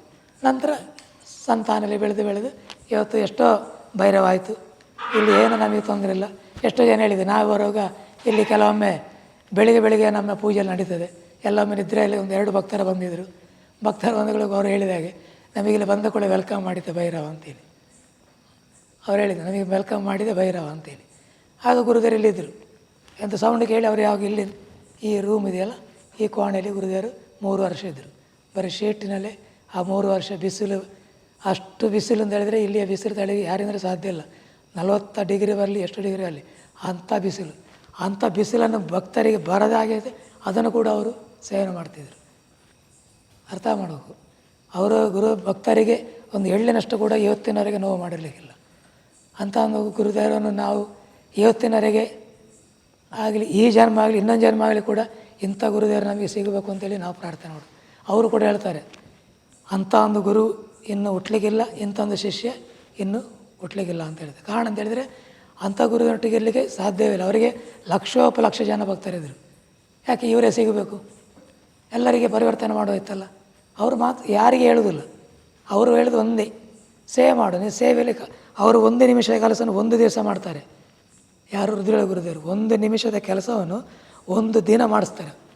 ಅದೆಲ್ಲ ನಾವು ತಿಳ್ಕೊಳ್ಳೋಕೆ ಇವರು ಯಾರನ್ನು ಈ ಕೆಲಸವನ್ನು ಸರಿ ಮಾಡಿಸೋದ ಅಲ್ಲ, ನಮ್ಮ ಒಳಗಿರುವ ಅಹಂಕಾರವನ್ನು ಕಡಿಮೆ ಮಾಡುವಂತೇಳಿ ಆ ಭಕ್ತ ತಿಳ್ಕೊಂಡ್ರೆ ಅವ ಅಲ್ಲಿ ಭಕ್ತನಾಗ್ತಾನೆ. ಅದನ್ನೇ ನಮ್ಮ ಗುರುದೇವರು ಅವರ ಒಂದು ಕೊಟ್ಟ ಒಂದು ಪ್ರತಿಜ್ಞೆ ಉಂಟಲ್ಲ, ಅದನ್ನು ಆ ಪ್ರತಿಜ್ಞೆ ಹೇಳಿದರೆ 4 ಗೋಡೆ ಒಳಗೆ ಇರಬೇಕು ಹೊರತು ಅವರ ಪ್ರತಿಜ್ಞೆ ಅಷ್ಟೇ ಕಠೋರದ ಪ್ರತಿಜ್ಞೆ. ಅದನ್ನು ಪ್ರತಿಜ್ಞೆ ಮಾಡಿದವನು ಹೊರಗೆ ಬಂದರೆ ಖಂಡಿತವಾಗಲೂ ನಮಗೆ ಅಲ್ಲಿ ಜೀವನ ಮಾಡಿ ಸಾಧ್ಯ ಇಲ್ಲ ಅಂತ. ಈ ಪ್ರತಿಜ್ಞೆ ತಿಳ್ಕೊಂಡು ಗುರುದೇವರು ಬಾಂಬೆಯಿಂದ 2 ದಿನಕ್ಕಂತೆ ಬಂದ ನಮ್ಮ ರಾಜಗುರುಗಳು ಬಾಂಬೆಯಿಂದ ರದ್ರುಗಲದವರ ಆಶೀರ್ವಾದ ಪಡಲಿಕ್ಕೆ ಬಂದವರು ಹೀಗೆ ಆದದು ಅಂತೇಳಿ. ಅವ್ರ ಹತ್ರ ಹೇಳಿದ ಒಂದೇ, ಇಲ್ಲಿ 150 ಅಡಿ ಆಳದ ಮಣ್ಣಿತ್ತು, 20 ಅಡಿ ಆಳದ ಅಗಲ ಬಾವಿ, ಇದರ ಮಣ್ಣಿತ್ತು, ಇದನ್ನು ನೀನು ಈ ಮಣ್ಣನ್ನು ಇಲ್ಲಿ ಹಾಕಿದ ಮೇಲೆ ನೀನು ಹೊರಡು ಅಂತ ಹೇಳಿದರು. ಅವರು 6 ತಿಂಗಳಲ್ಲೇ ಈ ಗುರುದೇವರು ಹೇಳಿದ ಮಾತನ್ನು ಸ್ವೀಕಾರ ಮಾಡಿದ ಮೇಲೆ 6 ತಿಂಗಳಲ್ಲಿ ಅವರು ಪ್ರಕೃತಿಗೆ ಲೀನಾಗಿ ಅವರು ಗುರುದೇವರ ಬಗ್ಗೆ ಅಷ್ಟು ಬಗ್ಗೆ ತಿಳ್ಕೊಂಡ ಮೇಲೆ ಅವರು ಅಲ್ಲಿ ಯಾವುದೋ ಒಂದು ಮಾತಿಗೆ ಒಂದು ಗುರುಪೂಜೆ ಟೈಮಲ್ಲಿ ದೊಡ್ಡ ಗುರುದೇವರು ಹೇಳಿದರು. ಏನಂತ ಹೇಳಿದರೆ, ಒಂದು ಗುರುದೇವರನ್ನು ನೋಡಲಿಕ್ಕೆ ಒಂದು ಕುಟುಂಬ ಬೇಕು ಅಂತೇಳಿ. ಆಗ ಅಷ್ಟು ಕುಟುಂಬದಲ್ಲಿ ಯಾರೂ ಮಾತಾಡಲಿಲ್ಲ. ಆಗ ಇವರು ಆ ಸಮಯದಲ್ಲಿ ಪ್ರೆಸೆಂಟ್ ಇರುವಾಗ ಆಗ ಅವರಿಗೆ ಪೂಜೆ ಆಗಲಿ ಯಾವುದೇ ವಿಚಾರ ಅವ್ರಿಗೆ ಗೊತ್ತಿಲ್ಲ, ಅನ್ನಪ್ರಸಾದ ವಿಷಯದಾಗಲಿ ಅಲ್ಲಿ ಯಾವ ರೀತಿ ಗುರುಗಳ ಹತ್ರ ಮಾತಾಡಬೇಕು ಅಂತೇಳೋ ಒಂದು ವಿಚಾರ ಅವ್ರಿಗೆ ಗೊತ್ತಿಲ್ಲದಿದ್ದರೂ ಕೂಡ ಅವರು ಒಂದೇ ಮಾತು ಹೇಳಿದರು, ಒಂದು ಕುಟುಂಬ ಬರೋರಿಗೆ ನಾನು ಗುರುವಿನ ಸೇವೆ ಮಾಡ್ತೇನೆ ಅಂತೇಳಿ ಆ ಮಾತು ಕೊಟ್ಟು ಅವರು ಇವತ್ತು 13 ವರ್ಷ ಅಲ್ಲಿ ಸೇವೆ ಮಾಡಿದರು. 13 ವರ್ಷ ನಂತರ ತನ್ನ ಎಲ್ಲ ಅವರ ಒಂದು ಗುರುಗಳ ಹತ್ರ 12 ವರ್ಷ ಇರಬೇಕಂತ ಹೇಳೋದು. ಅವರು 13 ವರ್ಷ ಗುರುವಿನ ಸೇವೆ ಮಾಡಿ ಇವತ್ತಿಗೆ ಈ ಮೈಸೂರಿಗೆ ಬಂದು ಶ್ರೀ ಗುರು ಸನ್ನಿಧಾನ ಸ್ಥಾಪನೆ ಮಾಡಿ ಇವತ್ತು ಎಲ್ಲಿ ಇಷ್ಟು ಗುರು ಭಕ್ತರನ್ನು ಇವತ್ತು ಎಷ್ಟು ಕುಟುಂಬ ಅಂತೇಳಿ ಸಾಧ್ಯ ಇಲ್ಲ, ಅಷ್ಟು ಕುಟುಂಬವನ್ನು ಇವರು ಗುರುದೇವರು ಯಾವುದೋ ರೀತಿಯಲ್ಲಿ ಕಾಪಾಡ್ತಿದ್ದಾರೆ. ಆ ಕಾಪಾಡಲಿಕ್ಕೆ ಕಾರಣ ಅಂತೇಳಿದರೆ ಗುರು ಭಕ್ತರಿಟ್ಟು ನಂಬಿಕೆ ಅಂತ ಹೇಳ್ಬೋದು. ಅವರು ಎಷ್ಟು ನಂಬಿಕೆ ಇಟ್ಟರೆ ಅಂತೇಳಿ ನಾವು ಕಣ್ಣಾರೆ ಕಾಣ್ತೇವೆ. ಈಗ ಎಷ್ಟೋ ಜನ ಇಲ್ಲಿ ಅನುಭವ ಹೇಳಿದರು, ಯೂಟ್ಯೂಬಲ್ಲಿ ನೋಡಿದವರು ಇರ್ಬೋದು, ಅದಕ್ಕಿಂತ ಹಳೆ ಭಕ್ತರು ಎಷ್ಟು ಜನ ಇರ್ಬೋದು, ಎಲ್ಲರೂ ಅವರ ಅನುಭವನ ಹಂಚಿಕೊಂಡು ಇವತ್ತು ಎಷ್ಟೋ ಜನ ಕೋಟ್ಯಾಧೀಶರಾಗಿದ್ದಾರೆ. ಅದ್ರಲ್ಲಿ ಯಾವ ಮುಚ್ಚುಮರೆ ಇಲ್ಲ. ಗುರುದೇವರು ಹೇಳ್ತಾಯಿದ್ರು, ಎಲ್ಲರೂ ಕೋಟಿ ಸಂಪಾದನೆ ಮಾಡಿ ಅಂತೇಳಿ. ಕೋಟಿ ಸಂಪಾದನೆ ದುಡ್ಡನ್ನು ಹೇಳಿದಲ್ಲ, ಕೋಟಿ ಪುಣ್ಯ ಸಂಪಾದನೆ ಮಾಡಿ ಅಂತೇಳಿದ್ರು. ನೀವು ಮಾಡೋ ಸಂಪಾದನೆ ಅದು 1% ಆದರೂ ಪ್ರಪಂಚಕ್ಕೆ ಇರಲಿ ಅಂತೇಳಿ. ಅದಕ್ಕೆ ಅವರು ಇನ್ನೂ ಮಾತಾಡ್ತಾರೆ, ಬಿಟ್ಟು ಹೋಗುವ ಪ್ರಪಂಚಕ್ಕೆ ಕೊಟ್ಟು ಹೋಗೋದು ಬೆಟ್ಟದಷ್ಟಿದೆ ಅಂತೇಳಿ. ಹಾಗೆ ಇವತ್ತು ಸಂಸಾರದಲ್ಲಿ ನಾವೇನು ಮಾಡ್ತೇವೆ, ನಾವು ಇದನ್ನೇ ನಾವು ಮಾಡೋದು. ನಮ್ಮ ದೊಡ್ಡ ಗುರುದು ಹೇಳಿಕೊಂಡು, ಎಂಥದ ನೀನು ಒಂದು ಮದುವೆ ಆಗೋದು, ಮಕ್ಕಳು ಮಾಡೋದು, ಮದುವೆ ಆಗೋದು, ಮಕ್ಕಳು, ಇದಲ್ಲ, ಒಂದು ಸರಿಯಾದ ಒಂದು ಸ್ಥಿತಿಗೆ ಬಾ ಅಂತೇಳು. ಹಾಗೆ ಆಕೆನ ಕಾಲದ ಗುರುಕುಲದಲ್ಲಿ ಅದೆಲ್ಲ ಇತ್ತು. ಈವಾಗ ಗುರುಕುಲ ಅದಿಲ್ಲ, ಎಲ್ಲಿ ಇಲ್ಲ. ಎಲ್ಲರೂ ದುಡ್ಡಿನ ವಿಷಯ ನೋಡಿಕೊಂಡು ಅವನನ್ನು ಮಾತಾ ಇಲ್ಲಿ ಸೇರಿಸಿಕೊಂಡು ಅವನಿಗೆ ಬೇಕಾದನ್ನು ಹೇಳಿಕೊಂಡು ಅವನು ಪ್ರಪಂಚಕ್ಕೆ 4 ಮಾತಾಡಿಕೊಂಡು ಅವನವನ ಸಂಪಾದನೆ ಮಾಡೋದು ಹೊರತು ಇವತ್ತು ನಾವು ಕಣ್ಣಿಗೆ ಕಾಣೋದು ಅದೇ. ಯೂಟ್ಯೂಬಲ್ಲಿ ಎಷ್ಟೋ ಗುರುಗಳು ಮಾತಾಡ್ತಾರೆ, ಎಲ್ಲರೇನು ಮಾತಾಡೋದು, ಪ್ರಪಂಚಕ್ಕಾಗಿ ಯಾವುದಿಲ್ಲ, ಎಲ್ಲ ಸುಮ್ಮನೆ ಬಾಯಲ್ಲಿ ಹೇಳ್ತಾರೆ. ಇದು ನಾವು ಕಂಡಿದ್ದೇವೆ, ಅನುಭವಿಸಿದ್ದೇವೆ. ಆದರೆ ಇಲ್ಲಿ ಆಗಲ್ಲ. ಗುರುದೇವರು ಇವತ್ತಿನವರೆಗೆ ಅವರ ಯೂಟ್ಯೂಬ್ ನೋಡಿ, ಯಾವುದು ಬೇಕಾದರೂ ನೋಡಿ, ಅಲ್ಲಿ ಅವರ ಎಳ್ಳಿನ ಸ್ಟೇಷನ್ ಅವರು ನಾನು ಮಾಡಿದೆ ಅಂತೇಳಿ ಅವರು ಇವತ್ತಿನವರೆಗೆ ಹೇಳೋದಿಲ್ಲ. ಈ ಕ್ಷಣದವರೆಗೆ ಹೇಳಿಲ್ಲ. ಈಗ ನೀವು ಅಲ್ಲಿ ಕೇಳಿದ್ದೀರಿ, ಅಲ್ಲಿ ಯಾವುದೇ ಒಂದು ಎಳ್ಳಿನ ಸ್ಟೇಷನ್ ಅವರು ಹೇಳಿಲ್ಲ. ಅವ್ರು ಹೇಳಿದನು, ಇದು ನಾನು ಮಾಡೋದಲ್ಲ, ನನ್ನ ಒಳಗೊಂದು ನಂಬಿಕೊಂಡಿದ್ದೇನೆ, ಆ ಗುರುದೇವರು ಇದು ಮಾಡಿಸೋದು ಅಂತೇಳಿ. ಹಾಗೆ ನಾವು ಇಲ್ಲಿ ಬಂದದ್ದು ಯಾಕೆ, ನಮ್ಮ ಗುರುದೇವ ನಮಗೆ ಹೇಳಿಕೊಟ್ಟ ಸೇವೆಯನ್ನು ಮಾಡಿಕೊಂಡು ಅವರಾಗೆ ಆಗಬೇಕು ಅಂತ ಅಲ್ಲದಿದ್ದರೂ ಕೂಡ, ಈ ಜನ್ಮ ಅಲ್ಲದಿದ್ದರೂ ಕೂಡ ಇನ್ನೊಂದು ಜನ್ಮ ಆದರೂ ನಮಗೆ ಗುರುವಿನ ಸೇವೆ ಸಿಗಲಿ ಅನ್ನೋ ಒಂದು ವಿಚಾರ ನಮ್ಮಲ್ಲಿರೋದು. ಇಲ್ಲೆಲ್ಲರಿಗಿರೋದು ಅಷ್ಟೇ. ಇಲ್ಲೆಲ್ಲರೂ ಎಷ್ಟು ಜನ ಇದ್ದಾರೆ ಇಲ್ಲಿ ಇಲ್ಲಿ ಇರುವಂಥ ಭಕ್ತರನ್ನು ಹೇಳೋದು. ಇಲ್ಲಿ 7 ಜನ ಇದ್ದೇವೆ ನಾವು. ಒಂದು ಕುಟುಂಬ ಉಂಟು, ಇನ್ನೊಂದು ಕುಟುಂಬ ಬಂದಿದ್ದಾರೆ, ಇಲ್ಲಿ ಇದ್ದವರಿದ್ದಾರೆ. ಇವರೆಲ್ಲ ಹೇಳೋದಷ್ಟೇ, ಏನೋ ಒಂದು ಗುರುವಿನ ಹತ್ರ ಕಂಡಿದ್ದಾರೆ. ಅದು ಎಂಥ ಸತ್ಯ ಅಂತೇಳಿ ನನ್ನನ್ನು ಸೇರಿಸಿ ಹೇಳೋದು. ಆ ಸತ್ಯ ನಮಗೆ ಕಂಡುಹಿಡಲಿಕ್ಕೆ ಸಾಧ್ಯ ಇಲ್ಲ, ಅದು ಹುಡುಕುವಂಥ ನಮ್ಮ ಸಮಯ ಇಲ್ಲ. ಯಾಕೆಂತ ಇನ್ನೊಂದು ವಿಚಾರ ಅಂತ ಹೇಳಿದರೆ, ಗಣಪತಿಯವರು ಹೇಳಿದ್ರು, ಇಲ್ಲಿ ಯಜ್ಞಗುಂಡದ ಬಗ್ಗೆ ಒಂದು 2 ವಿಷಯ ಹೇಳಬೇಕು ಅಂತ ಹೇಳಿದರು. ವಿಚಾರ ಅಂತ ಹೇಳಿದರೆ, ಯಜ್ಞಗುಂಡ ಇದು ನಮ್ಮ ಕೊಯಂಬತ್ತೂರಲ್ಲಿ ರುದ್ರಳ ಗುರುದರ ಯಜ್ಞಗುಂಡ ಅಂತೇಳಿ ತ್ರಿಕೋಣ ಕುಂಡ ಅಂತೇಳಿ ಹೇಳಿದ್ದಾರೆ. ತ್ರಿಕೋಣ ಕುಂಡದಲ್ಲಿ ಒಂದು ಆಸೆಯನ್ನು ಬಿಟ್ಟವನು ಮಾತ್ರ ಆ ಗುಂಡವನು, ಆ ಯಜ್ಞಗುಂಡವನು ಅವರಿಗೆ ಮಾಡಲಿಕ್ಕೆ ಮಾತ್ರ ಅವರಿಗೆ ಸಾಧ್ಯತೆ ಹೊರತು ಬೇರೆ ಯಾವ ಸಂಸಾರಸ್ಥರಿಗಾಗಲಿ ಯಾರಿಗೂ ಅಲ್ಲಿ ಇಲ್ಲ ಅಂತೇಳಿ. ಇದನ್ನು ಗುರುದೇವರು ತುಂಬ ಆಲೋಚನೆ ಮಾಡಿಕೊಂಡು, ಇದು ಮೈಸೂರು, ಇದು ಕೊಯಂಬತ್ತೂರಲ್ಲ, ಇಲ್ಲಿ ಎಲ್ಲವನ್ನು ನಾವು ತಿದ್ದಿಕೊಂಡು ನಮ್ಮ ಭಕ್ತರನ್ನು ಯಾವುದೋ ಒಂದು ರೀತಿಯಲ್ಲಿ ಪರಿವರ್ತನೆ ಮಾಡಬೇಕು, ಇದು ಯಾವ ಒಂದು ಸತ್ಯಲೋಕ ಅಂತೇಳಿ ತಿಳಬೇಕು ಅನ್ನೋಕ್ಕೋಸ್ಕರ ಈ ವೃತ್ತಾಕಾರವಾಗಿ ಮಾಡಿದ್ದು. ಆದರೂ ಕೂಡ ಅಲ್ಲಿ ಗುರುದೇವರು 3 ತ್ರಿಶೂಲ ನೆಟ್ಟಿದ್ದಾರೆ. 3 ತ್ರಿಶೂಲ ಅಂತೇಳಿ ತಿರುಚಿಟ್ರಂಬಲ್ ಅಂತ ಅರ್ಥ. ಅದು 3 ತ್ರಿಶೂಲ ಅಂತ ಹೇಳಿದರೆ ಪುರಾಣದಲ್ಲಿ ನಾವು ಹೇಳು ಅಂತೇಳಿದರೆ ಮಹಾಕಾಳಿ, ಮಹಾಲಕ್ಷ್ಮಿ, ಮಹಾಸರಸ್ವತಿ ಅಂತ ಹೇಳೋದು. ಇನ್ನೊಂದು ಹೇಳಿದರೆ ಬ್ರಹ್ಮ ವಿಷ್ಣು ಮಹೇಶ್ವರ ಅಂತೇಳಿ ಪುರಾಣದ ಹೇಳೋದು. ಬಟ್ ನಮಗೆ ಪುರಾಣ ಬೇಡ. ನಾವು ಗುರುದೇವರಲ್ಲಿ ಕಂಡದೇ ಅಂತೇಳಿ ಒಂದೇ, ಗಾಳಿ, ನೀರು, ಬೆಂಕಿ, ಸೃಷ್ಟಿ, ಸ್ಥಿತಿ, ಲಯ ಅಂತೇಳಿ. ಇದು ಮೂರು ಈ ಪ್ರಪಂಚದಲ್ಲಿ ಇರುವಂಥ ವಿಚಾರ. ಇದಿಲ್ಲದೆ ಯಾವ ಜೀವರಾಶಿ ಇಂದ ಬದುಕಲಿಕ್ಕೆ ಸಾಧ್ಯ ಇಲ್ಲ ಅಂತೇಳಿ ಗುರುದೇವರು ಎಲ್ಲ ಹೇಳೋದಷ್ಟೇ. ಎಲ್ಲರಿಗೂ ಗುರುವನ ಕಾಣಿ, ಎಲ್ಲ ಜೀವರಾಶಿಗಳಿಗೆ ಗುರುದ್ದಾರೆ, ಎಲ್ಲರನ್ನ ಪ್ರೀತಿಸಿದರೆ ತನ್ನ ಮೂಕ ಪ್ರಾಣಿಗಳಾಗಲಿ, ಇಲ್ಲಿ ಎಷ್ಟೋ ಮೂಕ ಪ್ರಾಣಿಗಳಿದೆ, ಯಾರಿಗೂ ನಾವು ಇಲ್ಲಿ ಮನಸ್ಸಿನೋ ಹಾಗೆ ಮಾತಾಡಬಾರ್ದು ಅಂತೇಳಿ. ಮನುಷ್ಯನಾದವ ಇಲ್ಲಿ ಬರ್ತಾನೆ, ಅವನು ಏನೋ ಒಂದು ಕಾನ್ಸೆಪ್ಟ್ ಇಟ್ಕೊಂಡು ನೋಡ್ತಾನೆ, ಕ್ಯೂರಿಯಾಸಿಟಿಲಿ ಬರ್ತಾನೆ. ಎಷ್ಟೋ ಜನಾಗಿ ಬಂದಿದ್ದಾರೆ ಗುರುದೇವರ ಹತ್ರ ಈ ಥರ ಕ್ವಶನ್ಗಳು, ಈ ಥರ ಮಾತಾಡೋದಿಲ್ಲ. ಯಾರಿಗೆ ಇಲ್ಲಿ ಬಂದ ಕೂಡಲೇ ಮಾತಾಡಲಿಕ್ಕೆ ಆಗೋದಿಲ್ಲ. ಯಾಕೆ ಇಲ್ಲಿ ಬರುವ ಇಲ್ಲಿ ಒಳಗೆ ಬಂದ ಕೂಡಲೇ ಅವನಿಗೆ ಮೈ ಜುಮ್ ಆಗ್ತದೆ, ಇದು ಎಂಥ ವಿಚಾರ ಅಂತೇಳಿ. ಆ ರೀತಿಯ ಒಂದು ವಿಷಯವನ್ನು ಇಲ್ಲಿ ಗುರುದೇವರು ಅಳವಡಿಸಿಕೊಂಡಿದ್ದಾರೆ. ಅಲ್ಲಿ ಬಂದ ಕೂಡಲೇ ನೋಡಿದಿರಿ ಓಂಕಾರ ಧ್ವಜ, ಅದರ ನಂತರ ಇದು ಧರ್ಮಧ್ವಜ, ಇದನ್ನು ಪ್ರದಕ್ಷಿಣೆ ಮಾಡಿ ಸನ್ಮಾರ್ಗ ಧ್ವಜ, ಇದನ್ನು ಪ್ರದಕ್ಷಿಣೆ ಅಂತ ಕಾಕಪೀಠ. ಕಾಕಪೀಠ ಅಂದರೆ ಏನು? ಕಾಕಪೀಠ ಅಂತ ಹೇಳಿದರೆ ನಾವು ಕಾಗೆ ಅಂತ ಹೇಳಿದ ಕೂಡಲೇ ನಾವು ಹೇಳ್ತೇವೆ ಅಪಶಕುನ ಅಂತ ಹೇಳ್ತೇವೆ ನಾವು. ಕಾಗೆ ಅಂತ ಹೇಳಿದ ಕೂಡಲೇ ಅದು ನಮ್ಮನ್ನು ಮುಟ್ಟಿತ್ತು, ನಮ್ಮಲ್ಲಿ ಸ್ವರ ಮಾಡಿತ್ತು, ಏನೋ ನಮಗೆ ಇದುಂಟು ಅಂತೇಳಿ. ಆದರೆ ಸತ್ಯ ಸಂಗತಿ ಅದಲ್ಲ. ಇದು ನಮಗೆ ಗುರುದೇವರು ಹೇಳಿ ಕೊಟ್ಟದು. ಕಾಕ ಭುಜಂಡರು ಸಿದ್ಧರು ಅಂತ ಹೇಳಿದರು. ಅವರು 8 ಪ್ರಳಯ ನೋಡಿದಾರಂತೆ. ಆಗ ಅವರು ಯಾವುದೊಂದು ತಪ್ಪಿಂದ ಅವರು ಕಾಗೆಯಾಗಿ ಇವತ್ತು ಪ್ರಪಂಚನ ಅವರಿಗೆ ಕಾಗೆಗೆ ಇದಿಲ್ಲ, ಸಾವು ಎಂಬುದಿಲ್ಲ. ಅವರಿಗೆ ಸಾವು ಅಂತ ಹೇಳಿದರೆ ಯಾವುದೋ ಅವಘಡ ಹೋಗು, ಅವರು ಜಗಳ ಮಾಡಿ ಹೋಗು, ಒಂದು ಕರೆಂಟ್ ಏನೋ ಹೊಡೆದು ಸಾಯಬೇಕು ಹೊರತು ಅವರಿಗೆ ಸಾವು ಎಂಬುದು ಯಾವ ಇದರಲ್ಲಿಲ್ಲ, ಯಾವ ಇಷ್ಟರಲ್ಲಿಲ್ಲ, ಯಾವುದರಲ್ಲಿಲ್ಲ ಅಂತೇಳಿ ಗುರುದೇವರು ಹೇಳ್ತಾ ಇರ್ತಾರೆ. ಎಲ್ಲ ಪ್ರಾಣಿ ಪಕ್ಷಿಗಳಿಗೆ ಇಷ್ಟೇ ವರ್ಷ ಅಂತ ಉಂಟು, ಭೈರವನೇ ಆಗಲಿ ಯಾವುದೇ ಪಕ್ಷಿಗಳೇ ಆಗಲಿ. ಆಗ ಅವರು ಹೇಳಿದ ಒಂದೇ, ಈ ಒಂದು ಪ್ರದಕ್ಷಿಣೆ ಮಾಡಿಕೊಂಡು ಒಳ್ಳೆ ಪ್ರಾರ್ಥನೆ ಮಾಡಿ ಒಳಗೆ ಬನ್ನಿ ಅಂತೇಳಿ. ಅಲ್ಲಿಂದಲೇ ಸ್ಟಾರ್ಟ್ ಆಗ್ತದೆ ನಮಗೆ ಎಲ್ಲ ವಿಚಾರಗಳು. ಅಲ್ಲಿ ಬಂದ ಕೂಡಲೇ ಏನು ಮಾಡೋದು, 2 ಕಟ್ಟೆ ಇದೆ. ಒಂದು ಸಿದ್ಧರ ಕಟ್ಟೆ ಅಂತ ಹೇಳಿದರೆ ಬಾಬನ ಕಟ್ಟೆ ಅಂತೇಳಿ, ಈ ಕಡೆ ಇನ್ನೊಂದು ಕಟ್ಟೆ ಇದೆ. ಅದಕ್ಕೆ ಇನ್ನೊಂದು ಹೆಸರು ಹೇಳಿ ತಂದೆ ತಾಯಿ ಅಂತೇಳಿ. ತಂದೆ ತಾಯಿ ಆತ್ಮಗೆ ತಂದೆ ತಾಯಿ ಎಷ್ಟು ಉಂಟು ನಮಗೆ ಹೇಳಿ ಸಾಧ್ಯ ಇಲ್ಲ. ನಾವು ಪ್ರೆಸೆಂಟಾಗಿ ನಮ್ಮ ತಂದೆ ತಾಯಿ ನೋಡ್ತೇವೆ. ಆಗ ಆತ್ಮದಲ್ಲಿ ಬಂದ ತಂದೆ ತಾಯಿ ಎಷ್ಟು ನಾವು ಉಪದ್ರ ಮಾಡಿದೆ, ಏನು ಮಾಡಿದೆ ಗೊತ್ತಿಲ್ಲ. ಅದು ಇಲ್ಲಿ ನಮಗೆ ಸಣ್ಣ ಒಂದು ಸಿಂಪಲಾಗಿ ಗುರುದೇವರು ಹೇಳ್ತಾರೆ, ಒಂದು ಸುತ್ತು ಬಂದು ಅಲ್ಲಿ ಒಂದು ಸುತ್ತು ಬಂದು ಒಂದು 3 ಗಂಟೆ ಹೊಡೆದು ಒಳಗೆ ಬನ್ನಿ ಅಂತೇಳಿ. 3 ಗಂಟೆ ಹೊರಲಿಕ್ಕೆ ಹೇಳಿದ್ದಾರೆ. ಇಲ್ಲಿ 3 ಹೇಳುವುದೇ ಭಾರಿ ವಿಶೇಷ. ಇದನ್ನು ನಾವು ಎಲ್ಲರೂ ತಿಳ್ಕೊಳ್ಬೇಕು ಆ ವಿಷಯ. 3 ಅಂತ ಹೇಳೋದು ತಂದೆ ತಾಯಿ ಗುರು ಅಂತೇಳಿ. ತಂದೆ ತಾಯಿಯನ್ನು ಜ್ಞಾಪಿಸಿಕೊಂಡು ಅವರ ಒಂದು ಅನುಗ್ರಹ ಪಡೆದುಕೊಂಡು ಈ ಸನ್ನಿಧಿಗೆ ಬರ್ತಿದ್ದಾನೆ. ಆ ಗುರುವಿನ ಸನ್ನಿಧಿ ಅಂತೇಳಿ ಆ ಗುರುದೇವರ ಪಾದುಕೆ, ಅದು ಬೇರೆ ಯಾರ ಪಾದುಕೆ ಇಡಲಿಲ್ಲ. ಇಲ್ಲಿ ಗುರುದೇವರಲ್ಲಿ ಯಾವಾಗಲಲ್ಲಿ ಬರ್ತಿದ್ರು, ಬಂದ ಕೂಡ ಪಾದಕ ಒಯ್ದು ಆಶೀರ್ವಾದ ಮಾಡ್ತಿದ್ರು. ಅಂಥ ಒಂದು ದಿವ್ಯವಾದ ಪಾದ ಅದು. ಅದನ್ನು ಮುಟ್ಟಿ ಒಳಗೆ ಬನ್ನಿ ಅಂತೇಳಿ. ಒಳಗೆ ಬಂದ ಕೂಡಲೇ ಎಲ್ಲರಿಗೆ ನಾವಿಲ್ಲಿ ಮಾಡೋ ಉಪಚಾರ ಏನು, ಫಸ್ಟಿಗೆ ಬಾಯಾರಿಕೆಗೆ ನೀರು ಕೊಡ್ತೇವೆ, ಬೆಲ್ಲ ಕೊಡ್ತೇವೆ. ಆಮೇಲೆ ಬಂದ ಕೂಡಲೇ ಯಜ್ಞಕೊಂಡಗೆ ಕಟ್ಟಿಗೆ ಹಾಕಲಿಕ್ಕೆ. ಈ ಕಟ್ಟಿಗೆ ಹಾಕು ಅಂತ ಹೇಳಿದರೆ ಸಾಧಾರಣ ವಿಷಯ ಅಲ್ಲ. ಈ ಕಟ್ಟಿಗೆ ಹಾಕು ಅಂತ ಹೇಳಿದರೆ ಎಷ್ಟೋ ಜನ್ಮ ಮಾಡಿದ ಪಾಪಕರ್ಮ ಆಗಲಿ, ಈ ಜನ್ಮದಲ್ಲಿ ಮಾಡಿದ ಪಾಪಕರ್ಮ ಆಗಲಿ, ಇನ್ನು ಮುಂದೆ ಮಾಡೋ ಪಾಪಕರ್ಮ ಆಗಲಿ, ಅದೆಲ್ಲವೂ ನಮ್ಮ ಯಾವುದೋ ಮಾಡಿ ಪಾಪಕರ್ಮ ಆಗಲಿ ಅಂತೇಳಿ ಇಲ್ಲಿ ನಮಗೆ ಗುರುದೇವರು ಹೇಳಿ ಕೊಟ್ಟ 2 ಮಂತ್ರ ಉಂಟು. ಅದನ್ನು ಅವರ ಹತ್ರ ಅವರ ಹೆಸರು ಕೇಳಿ, ಅವರ ಗೋತ್ರ ಕೇಳಿ, ನಕ್ಷತ್ರ ಕೇಳಿ, ಅವರ ಕುಲದೇವರು ಹೇಳಿದ ಯಾಕೆ ಅವರೆಲ್ಲ ಬಂತು, ಅವರ ಕುಲದಲ್ಲಿದ್ದವರೆಲ್ಲರೂ ಬಂದರು. ಈ ಮಂತ್ರ ಹೇಳಿಕೊಂಡು ಅವರ ದೇಹಕ್ಕೆಲ್ಲ ಮುಟ್ಟಿಸಿ ಭೂಮಿ ತಾಯಿಗೆ ನಮ್ಮ ಕರ್ಮನ ಒಪ್ಪಡಿಸಿ ಯಜ್ಞಕೊಂಡಕ್ಕೆ ಆ ಕಟ್ಟಿಗೆ ಹಾಕೋದು. ಇದು ಇಲ್ಲಿದು ವಿಶೇಷ. ಒಂದು ಎಲ್ಲಿ ಕೂಡ ಇಲ್ಲ, ಪ್ರಪಂಚ ಎಲ್ಲಿ ಹೋದರೂ ಕೂಡ ಪುರೋಹಿತರೊಬ್ಬರು ಇದ್ದೇ ಇರ್ತದೆ. ಅದಕ್ಕೊಂದು ಟೋಕನ್ ಇರ್ತದೆ, ಅದಕ್ಕೆ ಏನಾದ್ರು ಸೇವೆ ಇರ್ತದೆ. ಅದು ಅವರು ಅಲ್ಲೇ ವಿಷಯಕ್ಕೆ, ಅದು ನಮಗೆ ಬೇಡ. ಇಲ್ಲಿ ವಿಚಾರ ಕೇಳಿದಂದರೆ ಭಕ್ತರೇ ಬಂದು ಅವರವರ ಕರ್ಮವನ್ನು ಅವರೇ ಇಲ್ಲಿ ಸರಿ ಮಾಡಲಿದೆ. ಇಲ್ಲಿ ಹೇಗಿದೆ ಬೆಂಕಿ ಉರಿತದೆ ಹಾಗೆ ಅವರ ಕರ್ಮ ಉರಿತಂತ ಅಂತ ಹೇಳುವ ನಂಬಿಕೆ ಆ ಭಕ್ತನಿಗಿದ್ದರೆ ಅದು ಖಂಡಿತವಾಗಿ ನೆರವೇರೋದಲ್ಲಿ ಯಾವ ಸಂಶಯ. ಈಗಾಗಲೇ ಹೇಳಿದರು ಗಿರೀಶ್ ಅಂತ ಹೇಳೋರು, ನಮ್ಮ ಮನಸ್ಸಲ್ಲಿ ಏನು ಗೊಂದಲ ಉಂಟು, ನಮ್ಮ ಮನಸ್ಸಲ್ಲಿ ಏನು ನಮ್ಮ ಕೆಲಸ ಆಗಬೇಕುಂಟು, 1-2 ಕಟ್ಟಿಗೆ ಎಲ್ಲ ಪ್ರಾರ್ಥನೆ ಮಾಡೋಕ್ಕಿದ್ರೆ ಅದು ಖಂಡಿತವಾಗಿ ನೆರವೇರೋದಲ್ಲಿ ಯಾವ ಸಂದೇಹ ಬೇಡ ಅಂತೇಳಿ, ಯಾವ ಸಂಶಯ ಬೇಡ ಅಂತೇಳಿ. ಈ ರೀತಿಯ ಒಂದು ವಿಶೇಷವಾದ ಒಂದು ಇದನ್ನು ಯಜ್ಞಗೊಂಡವನು ಇಲ್ಲಿ ಒಂದು ಭಕ್ತರಿಗೋಸ್ಕರ ಇಲ್ಲಿ ತಯಾರು ಮಾಡಿದ್ದಾರೆ. ಇಲ್ಲಿ ನಾವು ಕೂಡ ಅವರ ಕೈಯಿಂದ ಕಟ್ಟಿಗೆ ಹಾಕಲಿಕ್ಕಿಲ್ಲ.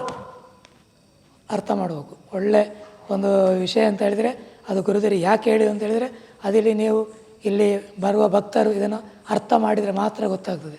ಸುಮ್ಮನೆ ಬಂದು ನಾವು ಗುರುಗಳು ಹೇಳಿದರೆ ಕಟ್ಟಿಗೆ ಹಾಕು ಅಂತೇಳಿ ಅಲ್ಲ. ಅದರಲ್ಲಿ ಅಷ್ಟು ವಿಷಯ ಅವರು ಹೇಳಿದ್ದಾರೆ. ಕಣ್ಣು ದೃಷ್ಟಿ, ವಾಕ್ ದೃಷ್ಟಿ, ವಾಯು ದೃಷ್ಟಿ ಅಂತೇಳಿ. ಮನುಷ್ಯನಿಗೆ ಪ್ರಪಂಚದಲ್ಲಿ ಫಸ್ಟಿಗೆ ಬರೋದೇ ಅದೇ. ಕಣ್ಣಿಗೆ ಕಂಡ ಕೊಳ್ಳೆ ಏನಪ್ಪ, ಏನೋ ಅಮ್ಮ, ಏನೋ ಒಂದು ಹೇಳಿಬಿಡ್ತಾರೆ. ಅದು ಅವನು ಸ್ವೀಕಾರ ಮಾಡಿದರೆ ಅವನಿಗೆ ಯಾವ ಔಷಧಿ ಇಲ್ಲ ಪ್ರಪಂಚದಲ್ಲಿ. ಎಷ್ಟು ಡಾಕ್ಟ್ರಿಗೆ ಹೋದರೆ ಅದೇ ಔಷಧಿ ಇಲ್ಲ. ಅಂಥ ಔಷಧಿ ಬೇಕಾ? ಒಂದು ಸದ್ಗುರುವಿನ ದರ್ಶನ ಆಗಲೇಬೇಕು. ಅದು ಎಲ್ಲಿ ಆಗಲಿ, ಅವ್ರು ಎಲ್ಲಿ ನಂಬಿಕೆಟ್ಟು ಗುರುಗಳ ಹತ್ರ ಆಗೋದಲ್ಲಿ ಸಂಶಯ ಇಲ್ಲ ಅಂತ. ಅಂಥ ಒಂದು ಕಟ್ಟಿಗೆ ಹಾಕಿದ ಮೇಲೆ ನಂತರದ ವಿಚಾರ ಅಂತೇಳಿ ನವಧಾನ್ಯ ಹಾಕೋದು. ನವಧಾನ್ಯ ಅಂತೇಳಿದರೆ ಅದೇ ನಮ್ಮ ಒಳಗಿರುವಂಥ ವಿಚಾರ. ನವಧಾನ್ಯವನ್ನು ಕೊಟ್ಟು ಅದನ್ನು ನಾವು ಹೊರಗಿನ ದೃಷ್ಟಿಯಾಗಲಿ ಒಳಗಿನ ದೃಷ್ಟಿಯಾಗಿ ಎಲ್ಲವೂ ಚೆನ್ನಾಗಿರಲಿ ಅಂತೇಳಿ ಒಳ್ಳೆ ನಂಬಿಕೆಯಿಂದ ಈ ಯಜ್ಞಕುಂಡಕ್ಕೆ ಹಾಕಿದರೆ ಅದು ಯಾವ ರೀತಿ ಅದು ಉರಿತದೆ ಹಾಗೆ ನಮ್ಮ ಕರ್ಮಗಳಾಗಲಿ ನಮ್ಮ ಪಾಪಗಳಾಗಲಿ ಕಳೆದಲ್ಲಿ ಯಾವ ಸಂಶಯ ಇಲ್ಲ ಅಂತೇಳಿ. ಹಾಗೆ ಇಲ್ಲಿ ನಮಗೆ ಮುಂಚೆ ಬೇಕಾಗಿ ಅಂತ ಹೇಳಿದರೆ ಒಂದು ಗುರುವಿನ ದರ್ಶನ ಮಾಡುವ ಉದ್ದೇಶ ಏನು ಅಂತೇಳಿ. ಹಾಗೆ ಇದೆಲ್ಲ ಆಯಿತು, ಪ್ರದಕ್ಷಿಣೆ ಮಾಡಿತು. ಇಲ್ಲಿ ನಮಸ್ಕಾರ ಮಾಡೋ ಪದ್ಧತಿ ಎಲ್ಲಿ ಕೂಡ ಇಲ್ಲ. ನಮಸ್ಕಾರ ಮಾಡೋ ಪದ್ಧತಿ ಈ ಒಂದು ಪದ್ಧತಿ ಒಂದು ಭೂಮಿ ತಾಯಿಗೆ ಮಾಡೋದು. ಇದರಲ್ಲಿ ಅಷ್ಟು ವಿಚಾರ ಉಂಟು. ಬೆರಳೆಲ್ಲ ಸೇರಿಕೊಂಡು ಇದನ್ನು ಈ ರೀತಿ ಭೂಮಿ ತಾಯಿಗಿಟ್ಟು ಆ ಹೆಬ್ಬೆರಳಿನಲ್ಲಿ ಮೂಗಿಟ್ಟುಕೊಂಡು ಹಣ ಮೇಲೆ ಭೂಮಿಯನ್ನಿಟ್ಟುಕೊಂಡು ನಮಸ್ಕಾರ ಮಾಡೋದು. ಇದು ಭೂಮಿ ತಾಯಿಗೆ ಮಾಡೋ ನಮಸ್ಕಾರ. ಇದರಲ್ಲಿ ಇನ್ನೊಂದು ವಿಶೇಷ ಅಂತ ಹೇಳಿದರೆ ಸೈಂಟಿಫಿಕ್ ಆಗಿ ಗುರುಗಳು ಹೇಳ್ತಾರೆ 108 ವ್ಯಾಧಿಗಳನ್ನು ಕಮ್ಮಿ ಮಾಡ್ತಾ ಅಂತೇಳಿ. ಒಂದು ಸಲ ಮಾಡಿದರೆ ಆಗೋಲ್ಲ. ಪ್ರತಿಯೊಂದು ದೇವಸ್ಥಾನಕ್ಕೂ ಇದನ್ನು ಮಾಡಿ. ಒಂದು ಅಮ್ಮನಿನ ಆಶೀರ್ವಾದ ಮಾಡುವಾಗ ನಾವು ನಮಸ್ಕಾರ ಮಾಡಿ ಈ ಥರ ಮಾಡಿ. ಎಲ್ಲಿ ನಾವು ಹೀಗೆ ಮಾಡಬೇಡಿ, ಈ ಥರ ನಮಸ್ಕಾರ. ಇದೆಲ್ಲ ಅಷ್ಟು ವಿಷಯ ಉಂಟು. ಒಂದು ತ್ರಿಶೂಲದಾಯ ಕಾಣ್ತದೆ, ಒಂದು ಗರುಡನಾಯ ಕಾಣ್ತದೆ, ಒಂದು ನವಿಲನಾಯ ಕಾಣ್ತದೆ. ಏನು ಬೇಕಾ ನಾವೇ ಸಂಕಲ್ಪ ಮಾಡುವುದು. ಅಷ್ಟು ವಿಚಾರವನ್ನು ಇದೆಲ್ಲ ಉಂಟು. ಪ್ರಕೃತಿ ಸಂಬಂಧಪಟ್ಟ ವಿಚಾರ. ಇದನ್ನು ನಾವು ಎಲ್ಲ ಸೇರಿಕೊಂಡು ಮಾಡಿದರೆ ಇದರಲ್ಲಿ ಅಷ್ಟು ವಿಚಾರ ಪ್ರಪಂಚದಲ್ಲಿ ಎಷ್ಟು ನಮಗೆ ಕಣ್ಣಿಗೆ ಕಾಣ್ತದೋ ಅಷ್ಟು ವಿಚಾರ ಈ ಭೂಮಿ ಒಳಗೆ ಕಾಣುತ್ತದೆ ಅಂತೇಳಿ ಎಷ್ಟೋ ಭಕ್ತರುಗಳು ಇದನ್ನು ಅನುಭವಿಸಿದ್ದಾರೆ, ಇದನ್ನು ಹೇಳಿದ್ದಾರೆ. ಹಾಗೆ ಈ ರೀತಿಯ ಒಂದು ನಮಸ್ಕಾರವನ್ನು ಒಂದು ತಿರುವಣ್ಣಾಮಲೆಗೆ ಹೋದರೆ ಅವರು ಕೇಳಿದಾಗೆ ನಿಮ್ಮ ಗುರುಗಳು ಯಾರು ಅಂತೇಳಿ. ಯಾಕೆ ಅವರು ಈ ಥರ ನೋಡ್ತಾರೆ. ಆಮೇಲೆ ಕೊಡುವಂಥ ಗುರುಗಳ ಹತ್ರ ಮಾತ್ರ ಈ ಥರ ಒಂದು ಶರಣಾಗತಿ. ಇದೆಷ್ಟು ಜನ ಕೇಳಿ ಇದಾಕೆ ಹೀಗೆ ಕೈ ಹಿಡಿದು ಅಂತೇಳಿ. ಇದು ಶರಣಾಗತಿ ಅಂತೇಳಿ. ನನ್ನಿಂದ ಏನಿಲ್ಲ, ಎಲ್ಲ ನೀವೇ. ಆ ಒಂದು ಶರಣಾಗತಿಯಾಗಿ ಬಂದ ಭಕ್ತರು ಬಂದರೆ ಗುರುದೇವರ ಮಾತು ನಮ್ಮ ಜೀವನದಲ್ಲಿ ಯಾವುದೋ ಒಂದು ಆಶೀರ್ವಾದ, ಅವ್ರು ಹೇಳೋ ಮಾತು ನಮಗೆ ಆಶೀರ್ವಾದಕ್ಕೆ ಫಲಿಸ್ತದೆ ಅಂತೇಳಿ. ಆಶೀರ್ವಾದ ಅಂತ ಹೇಳಿದ ಕೂಡಲೇ ತಲೆ ಕೈ ಇಟ್ಟ ಕೂಡಲೇ ಈಗ ಮಾಡಿದ ಕೂಡ ಆಶೀರ್ವಾದ ಆಗೋದಿಲ್ಲ. ಅವ್ರು ಹೇಳಿದ ಮಾತನ್ನು ಪಾಲಿಸಿದರೆ ಅದು ನಮಗೆ ಸಿಗುವ ಆಶೀರ್ವಾದ ಅಂತೇಳಿ. ಸುಮ್ಮನೆ ನಮಗೆ ಆಶೀರ್ವಾದ ಮಾಡಿದ್ದು ಇನ್ನು ನಾನು ಹೋಗಿ ಒಳ್ಳೆಯದಾಗ್ತಾನೆ ಅಂತ ಹೇಳಿದರೆ ಖಂಡಿತ ಒಳ್ಳೆಯದಾಗೋದಿಲ್ಲ. ಅವರು ಕೊಡೋ ಮಾರ್ಗ, ಅವ್ರು ನೀನು ಹೀಗೆ ಹೋಗು, ಆ ದೇವಸ್ಥಾನಕ್ಕೆ ಹೋಗು, ಅಲ್ಲಿ ಹೋಗು, ಈ ಥರ ಹೇಳೋದಿಲ್ಲ. ಅವ್ರ ಹತ್ರ ಒಂದು ಏನೋ ಒಂದು ಎಷ್ಟರ ಹೇಳಿದರೆ ಹೇಳ್ತಾರೆ ನೀನು ಹೀಗೆ ಹೋಗಪ್ಪ ಅಂತೇಳಿ ಸಿಂಪಲಾಗಿ ಹೇಳ್ತಾರೆ. ಅದನ್ನು ಪ್ರಪಂಚನೇ ಮಾಡಿ ಕಷ್ಟ ಉಂಟು ಹೇಳಲಿಕ್ಕೆ. ಅವರು ಸಿಂಪಲಾಗಿ ಹೇಳ್ತಾರೆ. ಆದರೆ ನಾವು ಹಾಗೆ ಎಷ್ಟು ಕಷ್ಟ ಆಗಲಿ ಗುರುದರು ಹೇಳಿದೆ ಅಂತ ಹೇಳಿದರೆ ಅದು ಖಂಡಿತವಾಗಲಿ ನಮಗೆ ಕಲ್ಲು ಮುಳ್ಳಾಗಲ್ಲ, ಅದು ಹೂವಿನ ಆದಿ ಆಗ್ತದೆ ಅಂತ ಹೇಳೋದು. ಈ ವಿಚಾರವನ್ನು ಗುರುದೇವರು ಈ ಒಂದಿಷ್ಟು ವಿಚಾರ ಯಜ್ಞಗುಂಡದಲ್ಲಿ ಹೇಳ್ತಾರೆ. ಇದನ್ನು ನಾವು ಸರಿಯಾಗಿ ಅರ್ಥ ಮಾಡೋದು. ಇಲ್ಲಿಂದ ಆದ ಮೇಲೆ ಅಲ್ಲಿ ಗಂಗಾಧರೇಶ್ವರ ಇದ್ದಾರೆ. ಅದು ಯಾಕೆಂದರೆ ಗಂಗೆಯ ಮೇಲೆ ಶಿವಲಿಂಗ ಕಟ್ಟೋ ಕಾರಣ ಅಲ್ಲಿ ಗಂಗಾಧರೇಶ್ವರ ಅಂತೇಳಿ. ಇದಕ್ಕೆ ನಾವು ಒಳ್ಳೆ ಪ್ರಾರ್ಥನೆ ಮಾಡಿಕೊಂಡು ನಂಬಿಕೆಯಿಂದ ನನಗೆ ಒಳ್ಳೆಯದಾಗಲಿ, ನನಗೆ ಆರೋಗ್ಯ ಚೆನ್ನಾಗಿರಲಿ, ಅಥವಾ ತನ್ನ ತಂದೆ ತಾಯಿಗೆ ಈ ಥರ ಒಂದು ಕಾಯಿಲೆ ಉಂಟು, ಏನೋ ಒಂದು ನೆನೆಸು ನಂಬಿಕೆಯಿಂದ ಅಭಿಷೇಕ ಮಾಡಿ. ಅದು ಕೂಡ ನಾವು ಮಾಡಲಿಕ್ಕಿಲ್ಲ, ಭಕ್ತರೇ ಮಾಡೋದು. ಅವರ ಕೈಯಾರೆ ಈ ಥರ ಇಟ್ಕೊಂಡು ಕಲಶ ಹಿಡ್ಕೊಂಡು ಅಭಿಷೇಕ ಮಾಡೋದು. ಅಲ್ಲಿ ಶಿವಲಿಂಗಕ್ಕೂ ನಂದಿಗೂ ಮತ್ತು ಗುರುದೇವರ ಪಾದಕ್ಕೂ ಈ ಥರ ಅಭಿಷೇಕ ಮಾಡಿಕೊಂಡು ಇಲ್ಲೆಲ್ಲ ಗುರುಗಳ ಇಲ್ಲಿ ಎಷ್ಟು ಉಂಟು ಮೂರ್ತಿ. ಇದಕ್ಕೆಲ್ಲ ನೀವು ಯಾವುದೇ ಕಾರಣ ತಿಳಿ ಮೂರ್ತಿ ಅಂತ ತಿಳ್ಕೊಳ್ಳೇಬೇಡಿ. ಇಲ್ಲಿ ಇದಕ್ಕೆಲ್ಲ ಒಂದು ಜೀವಕಲೆ ಕೊಟ್ಟಿದ್ದಾರೆ. ಗುರುದೇವ ಮುಟ್ಟಿದ್ದೇ ಎಂತ ಹೇಳೋದು ಅಷ್ಟು ಪ್ರಾಣ ಪ್ರತಿಷ್ಠೆ ಅಂತ ಹೇಳ್ತಾರೆ. ಎಷ್ಟೋ ಕಡೆಯಲ್ಲಿ ಆ ವಿಜೃಂಭಣೆಯಿಂದ ಮಾಡ್ತಾರೆ. ಅದನ್ನು ಜಲಾದಿವಾಸ ಎಂಥ ಒಂದು ಸುಮಾರು ಕ್ರಮ ಉಂಟು, ಪುರೋಹಿತ ವರ್ಗದಲ್ಲಿ ಬರ್ತದೆ. ಹಾಗೆ ಇಲ್ಲಿ ಯಾವುದಿಲ್ಲ. ಗುರು ತಂದಗಳು ಅಲ್ಲಿಡಪ್ಪ ಮುಗೀತು, ಸಿಮೆಂಟ್ ಹಾಕು ಮುಗೀತು, ಅಲ್ಲಾಡಬೇಡ ಗಟ್ಟಿ ಇಡು, ಅವರಿಗೆ ಮುಟ್ಟಿದರೆ ಸಾಕು. ಅಷ್ಟು ವಿಚಾರ ಗುರುದೇವರು ಅದನ್ನು ಕಂಡುಕೊಳ್ಳ ಅವರಿಗೆ ಅದು ಯಾವುದೋ ಒಂದು ರೀತಿಯಲ್ಲಿ ಆ ಒಂದು ಆ ಪ್ರಾಣ ಪ್ರತಿಷ್ಠೆ ಅಲ್ಲಿ ಆಗ್ತದೆ. ಹಾಗೆ ಗುರುದೇವ ಇದನ್ನು ಯಾರು ಕಲ್ಲಿನ ಮೂರ್ತಿ ಅಂತ ತಿಳ್ಕೊಬೇಡಿ, ಇಲ್ಲಿ ನಂಬಿಕೆಯಿಂದ ಪ್ರಾರ್ಥನೆ ಮಾಡಿಕೊಂಡು ಹೋಗಿ. ಹಾಗೆ ಫಸ್ಟಿಗೆ ಇಲ್ಲಿ ನೋಡಿ ಅಕ್ಕಲಕೋಟು ಸ್ವಾಮಿ ಸಮರ್ಥರಂತೇಳಿ, ಇದು ಕೇಳಿದರೆ ಗೊತ್ತಿಲ್ಲ. ಅವರು ಮಹಾರಾಷ್ಟ್ರದವರು. ಅವರು ಕೂಡ ಯಾಕೆ ಇದನ್ನು ಇಟ್ಟಿದ್ದಾರೆ ಅಂತ ಹೇಳಿದರೆ ಅವರು ಕೂಡ ನಮ್ಮ ಗುರು ಪರಂಪರೆಯಲ್ಲಿ ಬಂದದ್ದು. ಆಗಿನ ಕಾಲದಲ್ಲಿ ಅವರು ಕೂಡ ಇದ್ದದ್ದು ಹಾಗೆ. ಅದೇ ಪರಂಪರೆಯಲ್ಲಿ ಬಂದಂಥ ಇನ್ನೊಬ್ಬರು ಅಂತ ಹೇಳಿದರೆ ಭಗವಾನ್ ಸದ್ಗುರು ನಿತ್ಯಾನಂದರು. ಅವರು ಕೂಡ ಹಾಗೆ ನಮ್ಮ ಗುರುದೇವರ ಮಾನಸಿಕ ಗುರು ಅಂತೇಳಿ. ಅದು ಗುರುದೇವರು ನಿಮಗೆ ನಮ್ಮ ಗಣಪತಿಯವರ ಹತ್ರ ಹೇಳ್ಯಾರ ಆ ವಿಷಯವನ್ನು. ಅದು ಅವರು ಬೇಕು ಅಂತ ಹೇಳಿದರೆ ಇಲ್ಲಿ ಭಗವಾನ್ ನಿತ್ಯಾನಂದ ಇಡಲಿಕ್ಕೆ ಕಾರಣ ಏನಂತ ಹೇಳಿದರೆ ಅದವರು ಒಂದು ಯಾವುದೊಂದು ರೀತಿಯಲ್ಲಿ ಹೇಳ್ಯಾರು. ಹಾಗೆ ಭಗವಾನ್ ನಿತ್ಯಾನಂದ ಅಂತ ಬರೋದು ರುದ್ರ ಗುರುದೇವರು, ನಮ್ಮ ಗುರುದೇವರ ಗುರುದೇವರು. ಅವರ ನಂತರ ಬರೋದು ರಾಘವೇಂದ್ರಗಳು. ಇದು ನಮ್ಮ ಗುರುದೇವರ ಒಂದು ಆತ್ಮ ಗುರುಗು ಅಂತೇಳಿ ಅವರು. ಅವರ ನಂತರ ಬರೋದು ಅಲ್ಲಿ ಗೋಪಾಲಕೃಷ್ಣ. ಅದು ಸಂತಾನ ಗೋಪಾಲಕೃಷ್ಣ, ಸ್ವಯಂವರ ಗೋಪಾಲಕೃಷ್ಣ ಅಂತ. ಮಕ್ಕಳಾಗದವರಿಗೂ ಮದುವೆ ಆಗೋದರು ಒಳ್ಳೆ ಭಕ್ತಿಯಿಂದ ಪ್ರಾರ್ಥನೆ ಮಾಡಿಕೊಂಡು ಅಲ್ಲಿ ನಮ್ಮ ಹತ್ರ ಈ ಥರ ಪೂಜೆ ಮಾಡಿ ಅವರಿಗೆ ಪ್ರಸಾದವನ್ನು ಕೊಡಿ ಅಷ್ಟೇ. ಇಲ್ಲಿ ನಮಗೆ ವಿಶೇಷತೆ ಇನ್ನೊಂದು ಹೇಳಿದರೆ, ಇಲ್ಲಿ ಎಂಥದೇ ಪೂಜೆ ಪ್ರಪಂಚದಲ್ಲಿ ಆಗುವ ಎಲ್ಲ ಪೂಜೆ ಇರ್ಬೋದು. ಸಂಕಷ್ಟ ಪೂಜೆ ಇರ್ಬೋದು, ಶಿವರಾತ್ರಿ ಪೂಜೆ ಇರ್ಬೋದು, ನವರಾತ್ರಿ ಪೂಜೆ ಇರ್ಬೋದು, ಧನುರ್ಮಾಸ ಪೂಜೆ ಇರ್ಬೋದು, ಎಷ್ಟೋ ಪೂಜೆ ನಡೀತದೆ. ಅದೆಲ್ಲ ಕೂಡ ಇಲ್ಲಿ ನಡೀತದೆ. ಹಾಗಿಲ್ಲಿ ನಮಗೆ ವಿಶೇಷ ಅಂತ ಹೇಳಿದರೆ ಇಲ್ಲಿ ನಮಗೆ ಗುರುವಿನ ದರ್ಶನ ಆಗ್ತದೆ. ಆದ ಕಾರಣ ಏನಾಗ್ತದೆ, ಗುರುದೇವರ ಆಶೀರ್ವಾದದಿಂದ ಅದು ಬೇಗ ಅವರ ನಂಬಿಕೆಗೆ ಬೇಗ ಅವರಿಗೆ ಫಲಿಸ್ತದೆ ಅಂತ ಹೇಳೋದು. ಅವರ ಫಲ ಏನು ನಂಬಿಕೆ ಇಟ್ಟುಕೊಂಡಿದ್ದಾರೆ ಖಂಡಿತವಾಗಿ ಫಲಿಸ್ತದೆ. ಅಷ್ಟೋ ಫಲಿಸಿ ಎಷ್ಟೋ ಉಂಟು. ಎಷ್ಟೋ ಜನ ಹೇಳಿದೆ 15 ವರ್ಷ ಆಯಿತು ಮಕ್ಕಳಾಗದೆ ಅಂಥವರಿಗೆ ಇಲ್ಲೇ ಒಂದು ಗಾರೆ ಕೆಲಸ ಮಾಡ್ತಿದ್ದರು. ಅವರಿಗೆ 4 ಹೆಣ್ಣು ಮಕ್ಕಳು, ಅಲ್ಲಿ 3 ಹೆಣ್ಣು ಮಕ್ಕಳೇ ಮದುವೆಯಾಗಿ ಮಕ್ಕಳಾಗಿದೆ. ಅವರ ದೊಡ್ಡ ಮಗಳೇ ಮದುವೆ ಆಗಲಿಲ್ಲ. ಗುರುದೇವರು ಒಂದು ಹೇಳಿ ಇಲ್ಲಿ ಪ್ರಾರ್ಥನೆ ಮಾಡಿ ಹೋಗ ಅಂತೇಳಿ, ಅವರ ನಂಬಿಕೆ ಹೇಗೆ ಉಂಟು ಅಂತೇಳಿ. ಈಗ 1 ವರ್ಷನಾಯಿತು ಅವರ ಮಗಳಿಗೆ, ಮೊನ್ನೆ ಅವರಿಗೆ ಒಂದು ಜನನಾಯಿತು ಮಕ್ಕಳು. ಇಲ್ಲಿಗೆ ಹೋಗಿ ಬಂದ ಮೇಲೆ ಹಾಗೆ ಅಂಥ ವಿಚಾರ ನಡ್ತಾ ಇದೆ. ಆಮೇಲೆ ಪ್ರಧಾನ ದೇವತೆ ಅನ್ನಪೂರ್ಣೇಶ್ವರಿ. ಅದು ಯಾಕೆ ಇಟ್ಟದು ಅನ್ನಪೂರ್ಣೇಶ್ವರಿ ಇಟ್ಟದು ಯಾಕೆಂತ ಹೇಳಿದರೆ, ಅವಳು ತಾಳ್ಮೆ ದೇವತೆ. ಬಾಕಿ ಎಲ್ಲ ದೇವತೆ ಹಾಗೆಲ್ಲ ಅವಳಿಗೆ ಯಾವುದೇ ರೀತಿಯಲ್ಲಿ ಅವಳು ಒಂದು ಮನುಷ್ಯನಿಗೆ ಒಂದಲ್ಲ ಒಂದು ಯಾವುದೇ ರೀತಿಯಲ್ಲಿ ಹೊಟ್ಟೆ ತುಂಬಿಸ್ತಾರೆ ಅಂತ ಹೇಳೋದು. ಯಾವ ವಿಷಯ ಆಗಲಿ ಅದು ಅನ್ನ ಯಾವ ಕುಂತಿಲ್ಲ, ಯಾವುದೋ ರೀತಿಯಲ್ಲಿ ಒಂದು ಮನುಷ್ಯನಿಗೆ ಯಾವುದೋ ರೀತಿಯಲ್ಲಿ ಒಂದು ಹೊಟ್ಟೆ ತುಂಬಿಸ ಅಂತ ಹೇಳಿ, ಹಾಗೆ ತಾಳ್ಮೆ ದೇವ ಅಂತ ಹೇಳಿದ್ದಾರೆ. ಹಾಗೆ ಅದನ್ನು ಗುರುದೇವರು ಅವರ ಪ್ರಧಾನ ದೇವತೆಯಾಗಿ ಅನ್ನಪೂರ್ಣೇಶ್ವರಿಯಾಗಿ ಅದನ್ನಿಟ್ಟಿದ್ದಾರೆ. ಆ ನಂತರ ಮಹಾಗಣಪತಿ, ಅದೇ ಆ್ಯಕ್ಚುಲಿ ಇದು ಆದಿಕುಬೇರ ಮಹಾಗಣಪತಿ ಅಂತೇಳಿ. ಅದಕ್ಕಿನ್ನು ನಮಗೆ ಸರಿಯಾದ ಒಂದು ಗುರುದೇವರಿಗೆ ಸರಿಯಾಗಿ ಒಂದು ಶಿಲ್ಪಿ ಸಿಕ್ಕಲಿಲ್ಲ. ಅದು ವಿಚಾರವೇ ಬೇರೆ ಉಂಟು. ಅದಕ್ಕೆ ಸಿಂಪಲಾಗಿ ನಾನು ಹೇಳ್ತೇನೆ. ಆದಿಕುಬೇರ ಮಹಾಗಣಪತಿ ಹೇಳಿದರೆ ಫಸ್ಟಿಗೆ ಸಪ್ತ ಶೇಷ ನಾಗ ಅಂತೇಳಿ, 7 ಜಡೆಯ ನಾಗ, ಅದರ ಮೇಲೆ ಭೂಮಿ, ಅದರ ಮೇಲೆ ಕಪ್ಪೆ, ಅದರ ಮೇಲೆ ಗಣಪತಿ, ಅದರ ಮೇಲೆ ಎಡಬಲ ತೊಡೆಯಲ್ಲಿ ಒಂದು ಮುಖ್ಯ ಪ್ರಾಣ ಯಾರು ಆಂಜನೇಯ, ಇನ್ನೊಂದು ತೊಡೆಯಲ್ಲಿ ಸುಬ್ರಹ್ಮಣ್ಯ ಅಂತೇಳಿ, ಮತ್ತು ಅದಕ್ಕೆ ಬೇಕಾದಂಥ ಆಯುಧಗಳು. ಇದು ಇಷ್ಟು ಪ್ರಪಂಚಕ್ಕೆ ಸಂಬಂಧಪಟ್ಟಂಥ ವಿಷಯವನ್ನು ಅದನ್ನು ದೊಡ್ಡ ಶಕ್ತಿಗಳು ಶಿವಪರಸರೇ ಆವಾಗಲೇ ಅದನ್ನು ಹೇಳಿದ್ದಾರೆ. ಇದನ್ನು ಪ್ರಪಂಚಕ್ಕೆ ಇದು ಮಾಡಬೇಕಂತೇಳಿ. ಅದು ಯಾವುದೋ ರೀತಿಯಲ್ಲಿ ಒಂದು ಸಮಯ ಇಡೀ ಪ್ರಪಂಚಕ್ಕಾಗಿದೆ. ಇನ್ನು ಅದನ್ನು ಮುಂದಕ್ಕೆ ಇಲ್ಲಿ ಮಾಡಲಿಕ್ಕಿದೆ. ಹಾಗೆ ತತ್ಕಾಲಕ್ಕೆ ಈ ಗಣಪತಿ ಇಟ್ಟಿದ್ದಾರೆ. ಇದರ ನಂತರ ಬಂದದ್ದು ಒಂದು ಭಕ್ತರ ಕೊಟ್ಟದ್ದು ಬಾಬಾ, ಅದೆಲ್ಲರಿಗೂ ಗೊತ್ತಿರೋ ವಿಷಯ. ಆಮೇಲೆ ಇದು ಬಂದದ್ದು ವಿಜಯದಶಮಿಗೆ, ಇದು 3ನೇ ವರ್ಷ ನವರಾತ್ರಿಗೆ ಬಂದಂಥ ವಿಜಯದಶಮಿಗೆ ಗುರುದರು ಏನೊಂದು ನೆನೆಸಿದ್ದು, ಇಲ್ಲೊಂದು ಕಾಳಿಕಾಂಬೆ ಮೂರ್ತಿ ಬೇಕು ಅಂತೇಳಿ. ಆವಾಗಲೇ ಒಂದು ಶಿಲ್ಪಿ ಇದ್ದರು. ಆವಾಗ ಅವರೇ ಬಾಯಿ ತಪ್ಪು ಹೇಳಿದರು, ನನ್ನಲ್ಲಿ ಒಂದು ಮೂರ್ತಿ ಬಂದಿದೆ, ಅವರು ಇನ್ನೂ ಕೊಂಡು ಹೋಗಲಿಲ್ಲ. ಗುರುದೇವ ಏನಂತ ಹೇಳ್ತೀರಿ, ಖಂಡಿತ ನಾರದೆ. ಹಾಗೆ ಅದನ್ನು ಆ ಸಮಯಕ್ಕೆ ಅದು ಕೂಡ ಯಾವುದೊಂದು ಭಕ್ತರಿಂದಾಗಿ ಆ ಒಂದು ಮೂರ್ತಿ ಕೂಡ ಇಲ್ಲಿ ಬಂದು ಇವತ್ತಿಲ್ಲಿ ಪ್ರತಿಷ್ಠೆ ಆಗಿದೆ. ನಂತರ ಬಂದದ್ದು ಸುಬ್ರಹ್ಮಣ್ಯ ಮುರುಗನ್ ಅಂತೇಳಿ, ಕನ್ನಡದಲ್ಲಿ ಸುಬ್ರಹ್ಮಣ್ಯ ಅಂತ ಹೇಳೋದು, ತಮಿಳಲ್ಲಿ ಮುರುಗನ್ ಅಂತೇಳಿ. ಅದಕ್ಕೊಂದು ಕಾರಣ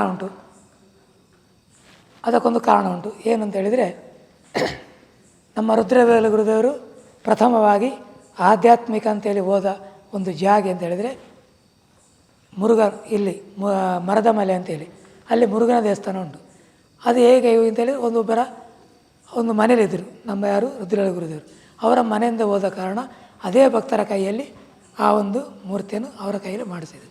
ಸುಬ್ರಹ್ಮಣ್ಯ ಅಂತ ಹೇಳಿದ್ರೆ ಗುರುವೇ, ಆದಿಗುರು ಅಂತ ಹೇಳ್ತಾರೆ. ಹಾಗೆ ನಂತರ ನೀವು ನೋಡಿದ ಗುರುಗಳು. ಇದು ನಮ್ಮ ಭಕ್ತರು ಯಾರು ಮಾಡಿದ ಮೂರ್ತಿಯನ್ನು ಇಲ್ಲಿ ಇಟ್ಟು ನಾವು ಪೂಜೆ ಮಾಡ್ತೀವಿ. ಇದಿಷ್ಟು ಇಲ್ಲಿ ವಿಚಾರ. ಮತ್ತು ಗುರುದೇವರೆಲ್ಲ ಒಂದು ವಿಚಾರ ಆಗಿ ಹೇಳ್ತಾರೆ. ಹಾಗೆ ಇನ್ನು ಅದರ ಬಗ್ಗೆ ಹೆಚ್ಚಿನವಿಗೆ ಹೇಳುವಂಥದ್ದು ನಮಗೇನು ಕಾಣೋದಿಲ್ಲ. ಇನ್ನು ಎಷ್ಟೋ ಭಕ್ತರು ಹೇಳಿದ್ದಾರೆ. ಇನ್ನು ನೀವು ಬರ್ತಾ ಇರ್ತೀರಿ, ಎಂಥ ವಿಚಾರವನ್ನು ಗುರುದೇವರೇ ಹೇಳ್ತಾರೆ. ಹಾಗೆ ಹೇಳಿದಲ್ಲಿ ಏನಿದ್ರೂ ಕೂಡ ಆ ಭಕ್ತರು ಕೂಡ ಇಲ್ಲಿಗೆ ಎಷ್ಟೋ ಜನ ಯೂಟ್ಯೂಬ್ ನೋಡ್ಕೊಂಡು ಬರ್ತಿದ್ದಾರೆ. ನಮಗಿಲ್ಲಿ ಸಬ್ಸ್ಕ್ರೈಬ್ ಬೇಡ, ವ್ಯೂಸ್ ಏನು ಬೇಡ, ಸತ್ಯವಂತ ಒಬ್ಬ ಸಿಕ್ಕಿ ಇಲ್ಲಿ ಬಂದು ಸೇವೆ ಮಾಡಿದರೆ ಸಾಕು. ಹಾಗೆ ಒಂದು ಸತ್ಯವಂತರಾಗಿ ನಮ್ಮ ಗಣಪತಿ ಚಾನಲ್ನವರು ಇಲ್ಲಿಗೆ ಈ ರೀತಿಯಾಗಿ ಒಂದು ಗುರುದೇವರ ದರ್ಶನ ಮಾಡಿಕೊಂಡು ಈ ರೀತಿ ಒಂದು ಸಂದರ್ಶನ ಮಾಡಿ ಅಂತ ಹೇಳಿದರೆ ಎಷ್ಟೋ ಜನ ಬಂದಿದ್ದಾರೆ ಸಂದರ್ಶನ ಮಾಡಲಿಕ್ಕೆ. ಆದರೆ ಏನಂತ ಹೇಳಿದರೆ ಅವರ ಸತ್ಯವಾದ ಮಾತನ್ನು ಹೇಳಲಿಕ್ಕೆ ಪ್ರಪಂಚ ಒಪ್ಪುವುದಿಲ್ಲ ಅಂತ ಹೇಳಿ ಕಾರಣ ಎಷ್ಟೋ ಜನ ಆಗಿ ಹೋಗಿದ್ದಾರೆ. ಇದನ್ನು ಹೇಳಲಿಕ್ಕೆ ಸಾಧ್ಯ ಇಲ್ಲ ಅಂತೇಳಿ.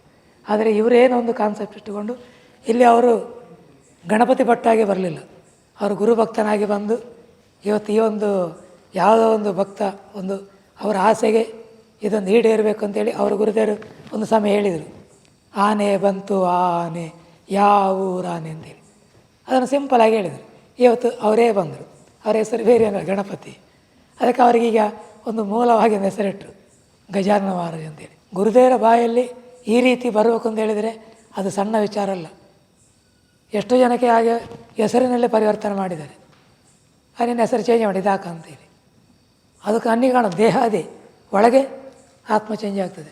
ಅದಕ್ಕೆ ಇನ್ನೊಂದು ವಿಚಾರ ಹೇಳ್ತಾನೆ, ಇದು ಯಜ್ಞಗುಂಡ ಅಂತ ಹೇಳಿದರೆ 18,000 ವರ್ಷದ ಯಜ್ಞ.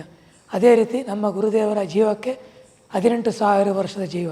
ಆದ ಕಾರಣ ಇಲ್ಲಿ ನೋಡುವ ಭಕ್ತರಾಗಲಿ, ಇಲ್ಲಿರುವ ಭಕ್ತರಾಗಲಿ, ಇದು ಒಂದಲ್ಲ ಒಂದು ಜನ್ಮದಲ್ಲಿ ನಡೆದಂಥ ವಿಚಾರ. ಇದು ಪುನಃ ಪುನಃ ವರ್ತನೆ ಆಗ್ತುಂಟು. ಇದು ಪುನಃ ವರ್ತನೆ ಆಗೋದು ಯಾಕೆಂತ ಹೇಳಿದರೆ ಪ್ರಕೃತಿಯಲ್ಲಿ ಅಷ್ಟು ವಿಕೋಪ ಆಗಿ ಉಂಟು. ಆದ ಕಾರಣ ಇದನ್ನು ಒಳ್ಳೆಯದಾಗಲಿ, ಇದು ಮುಂದಕ್ಕೆ ಇದರ ಭಕ್ತರೇ ಬಂದು ಈ ಒಂದು ಆಶ್ರಮ, ಈ ಗುರುಮನೆ ಅವರಿಂದಲೇ ನಡೆಸೋಕೆ ಹೊರತು ಇದು ಇಲ್ಲಿ ಬಂದು ನಾನು ಮಾಡ್ತೇನೆ ಅಂತ ಹೇಳುವಂಥವ್ರು ಇಲ್ಲಿಗೆ ಖಂಡಿತವಾಗಿ ಇರಲಿಕ್ಕೆ ಸಾಧ್ಯವೇ ಇಲ್ಲ. ಇಲ್ಲಿ ಹೇಗೆ ಅಂತ ಹೇಳಿದರೆ ನಮ್ಮದೇ, ನಂದೇ, ಇದು ನನ್ನ ಮನೆ, ನನ್ನ ತವರು ಮನೆ ಅಂತೇಳಿ ಇವತ್ತು ಜನ ಹೇಳಿದರು. ಹಾಗೆ ಅಂತೇಳಿ ಬಂದವನಿಗೆ ಈ ಗುರುಮನೆ ಶಾಶ್ವತ ಆಗಿರ್ತದೆ. ಇದು ಗುರುದೇವರು ಇರುವಾಗಲೇ ಹೇಗೆ ಉಂಟು, ಅವರು ಇಲ್ಲದಾಗಲೂ ಕೂಡ ಈ ಗುರುಮನೆ ಹಾಗೇ ಇರಬೇಕು. ಈಗ ನಾವು ಗುರುಪೀಠ ನೋಡ್ತೇವೆ, ಗುರುದೇವರು ಇಲ್ಲ, ನಾವಿಲ್ಲಿ ಸುಮ್ಮನೆ ಸಂಸಾರಸ್ಥರಾಗೆ ಇಲ್ಲಿ ಬೊಬ್ಬೆ ಹಿಡ್ಕೊಂಡು ಮಾತಾಡೋದು ಜಾಗ ಎಲ್ಲ ಇದು. ಇಲ್ಲಿ ಹೇಗೆ ಅಂತ ಹೇಳಿದರೆ ಒಂದು ಕಟ್ಟುಪಾಡು ಹೇಳಿದ್ದಾರೆ. ಇಲ್ಲಿ ನಾವು ಬಂದ ಕೂಡಲೇ ಆಧ್ಯಾತ್ಮಿಕ ವಿಷಯ ಮಾತಾಡಬೇಕು. ಸಂಸಾರ ವಿಷಯ ಮಾತಾಡಿ ಅಲ್ಲಿ ಮಾತಾಡಿದ್ರೆ ನಮಗೆ ಮತ್ತೆ ನಾವು ಇಲ್ಲಿಗೆ ಎಂಥ ವ್ಯತ್ಯಾಸ ಉಂಟು. ಒಂದು ನಾಯಿ ಬೊಗಳುತ್ತೆ ಅಂತ ಹೇಳಿದರೆ ನಾವು ಬೊಗಳಿದರೆ ಅದಕ್ಕೆ ನಮಗೆ ಯಾವ ಇದಿಲ್ಲ. ಆದ ಕಾರಣ ಹೇಳೋದು, ಇಲ್ಲಿ ಗುರುಪೀಠ ಇರುವವರೆಗೂ ಅದು ಗುರುದೇವರು ಇದ್ದಾರೆ ಅಂತೇಳಿ ಭಾವಿಸಿದರೆ ಅದು ಖಂಡಿತ ನಮಗೆ ಇಲ್ಲಿ ಬಂದವನಿಗೆ ಅವನ ಜನ್ಮಕ್ಕೆ ಒಂದು ಸಾರ್ಥಕ ಸಿಗೋದಲ್ಲಿ ಯಾವ ಸಂಶಯ ಇಲ್ಲ. ಆದ ಕಾರಣ ಹೇಳೋದು, ಇಲ್ಲಿ ಬರುವ ಭಕ್ತರು ಎಲ್ಲರೂ ಒಳ್ಳೆಯದಾಗಬೇಕು. ಇಲ್ಲಿ ಬಂದಂಥ ಭಕ್ತರಿಗೆ ಖಂಡಿತವಾಗಲಿ, ಇವತ್ತಿನವರೆಗೆ ಬಂದಂಥ ಭಕ್ತರು ಎಷ್ಟು ಜನ ಬಂದೆ ಅಂತ ನಮಗೆ ಗೊತ್ತಿಲ್ಲ, ಎಲ್ಲರಿಗೂ ಒಳ್ಳೆಯದಾಗಲಿ. ಇನ್ನು ಬರುವ ಭಕ್ತರು ಕೂಡ ಆ ಒಂದು ಆಸೆ ಏನಾಗಲಿ, ಒಂದು ನಾನು ಲಕ್ಷ್ಯ ಇಟ್ಟುಕೊಂಡು ಯಾರು ಬರಬೇಡಿ. ಗುರುದೇವರ ಹತ್ರ ಕೇಳಬೇಕಾಗಿದಷ್ಟೇ, ಗುರುದೇವ ನಿಮ್ಮ ಆಶೀರ್ವಾದ ಇರಲಿ, ನಮಗೆ ಒಳ್ಳೆಯೊಂದು ಆರೋಗ್ಯ ಕೊಡಲಿ ಅಂತೇಳಿ ಆಶೀರ್ವಾದ ಮಾಡಿದರೆ ಅವರ ಒಂದು ಜನ್ಮ ಇಲ್ಲಿ ಬಂದದಕ್ಕೆ ಸಾರ್ಥಕ ಆಗೋದಲ್ಲಿ ಯಾವ ನಿಸ್ಸಂದೇಹ ಇಲ್ಲ, ಯಾವ ಸಂಶಯ ಇಲ್ಲ ಅಂಥೇಳಿ ಈ ಒಂದು 2 ಮಾತು ಹೇಳಲಿಕ್ಕೆ ಶ್ರೀ ಗುರುದೇವರ ಅವರ ಆಶೀರ್ವಾದವೇ ಕಾರಣ. ಯಾಕೆಂತೇಳಿದರೆ ನಮಗೆ ಇಲ್ಲಿ ಈ ಒಂದು ಪುಣ್ಯ ಸ್ಥಳದಲ್ಲಿ ಈ ಒಂದು ಮಾತು ಆಡಬೇಕು ಅಂತ ಹೇಳಿದರೆ ಖಂಡಿತವಾಗಿದ್ದು ನಾವು ಮಾತಾಡಿದಲ್ಲ, ಅವರೇ ನುಡಿಸಿದ್ದು. ಆದ ಕಾರಣ ನಾನು ಯಾವತ್ತೂ ಅವರಿಗೆ ಚಿರಋಣಿ ಆಗ್ತಿದ್ದೇನೆ. ಅವರ ಯಾವ ಒಂದು ಸೇವೆಗೂ ಕೂಡ ನಾವು ಬದ್ಧರಾಗಿದ್ದೇವೆ ಅಂತ ಹೇಳೋದ್ರಲ್ಲಿ ಯಾವ ನಿಸ್ಸಂದೇಹ ಇಲ್ಲ. ತಿರುಚಿಟ್ರಂಬಲಂ, ಗುರುವೇ ಶರಣಂ, ಗುರುವೇ ಶರಣಂ, ಗುರುವೇ ಶರಣಂ.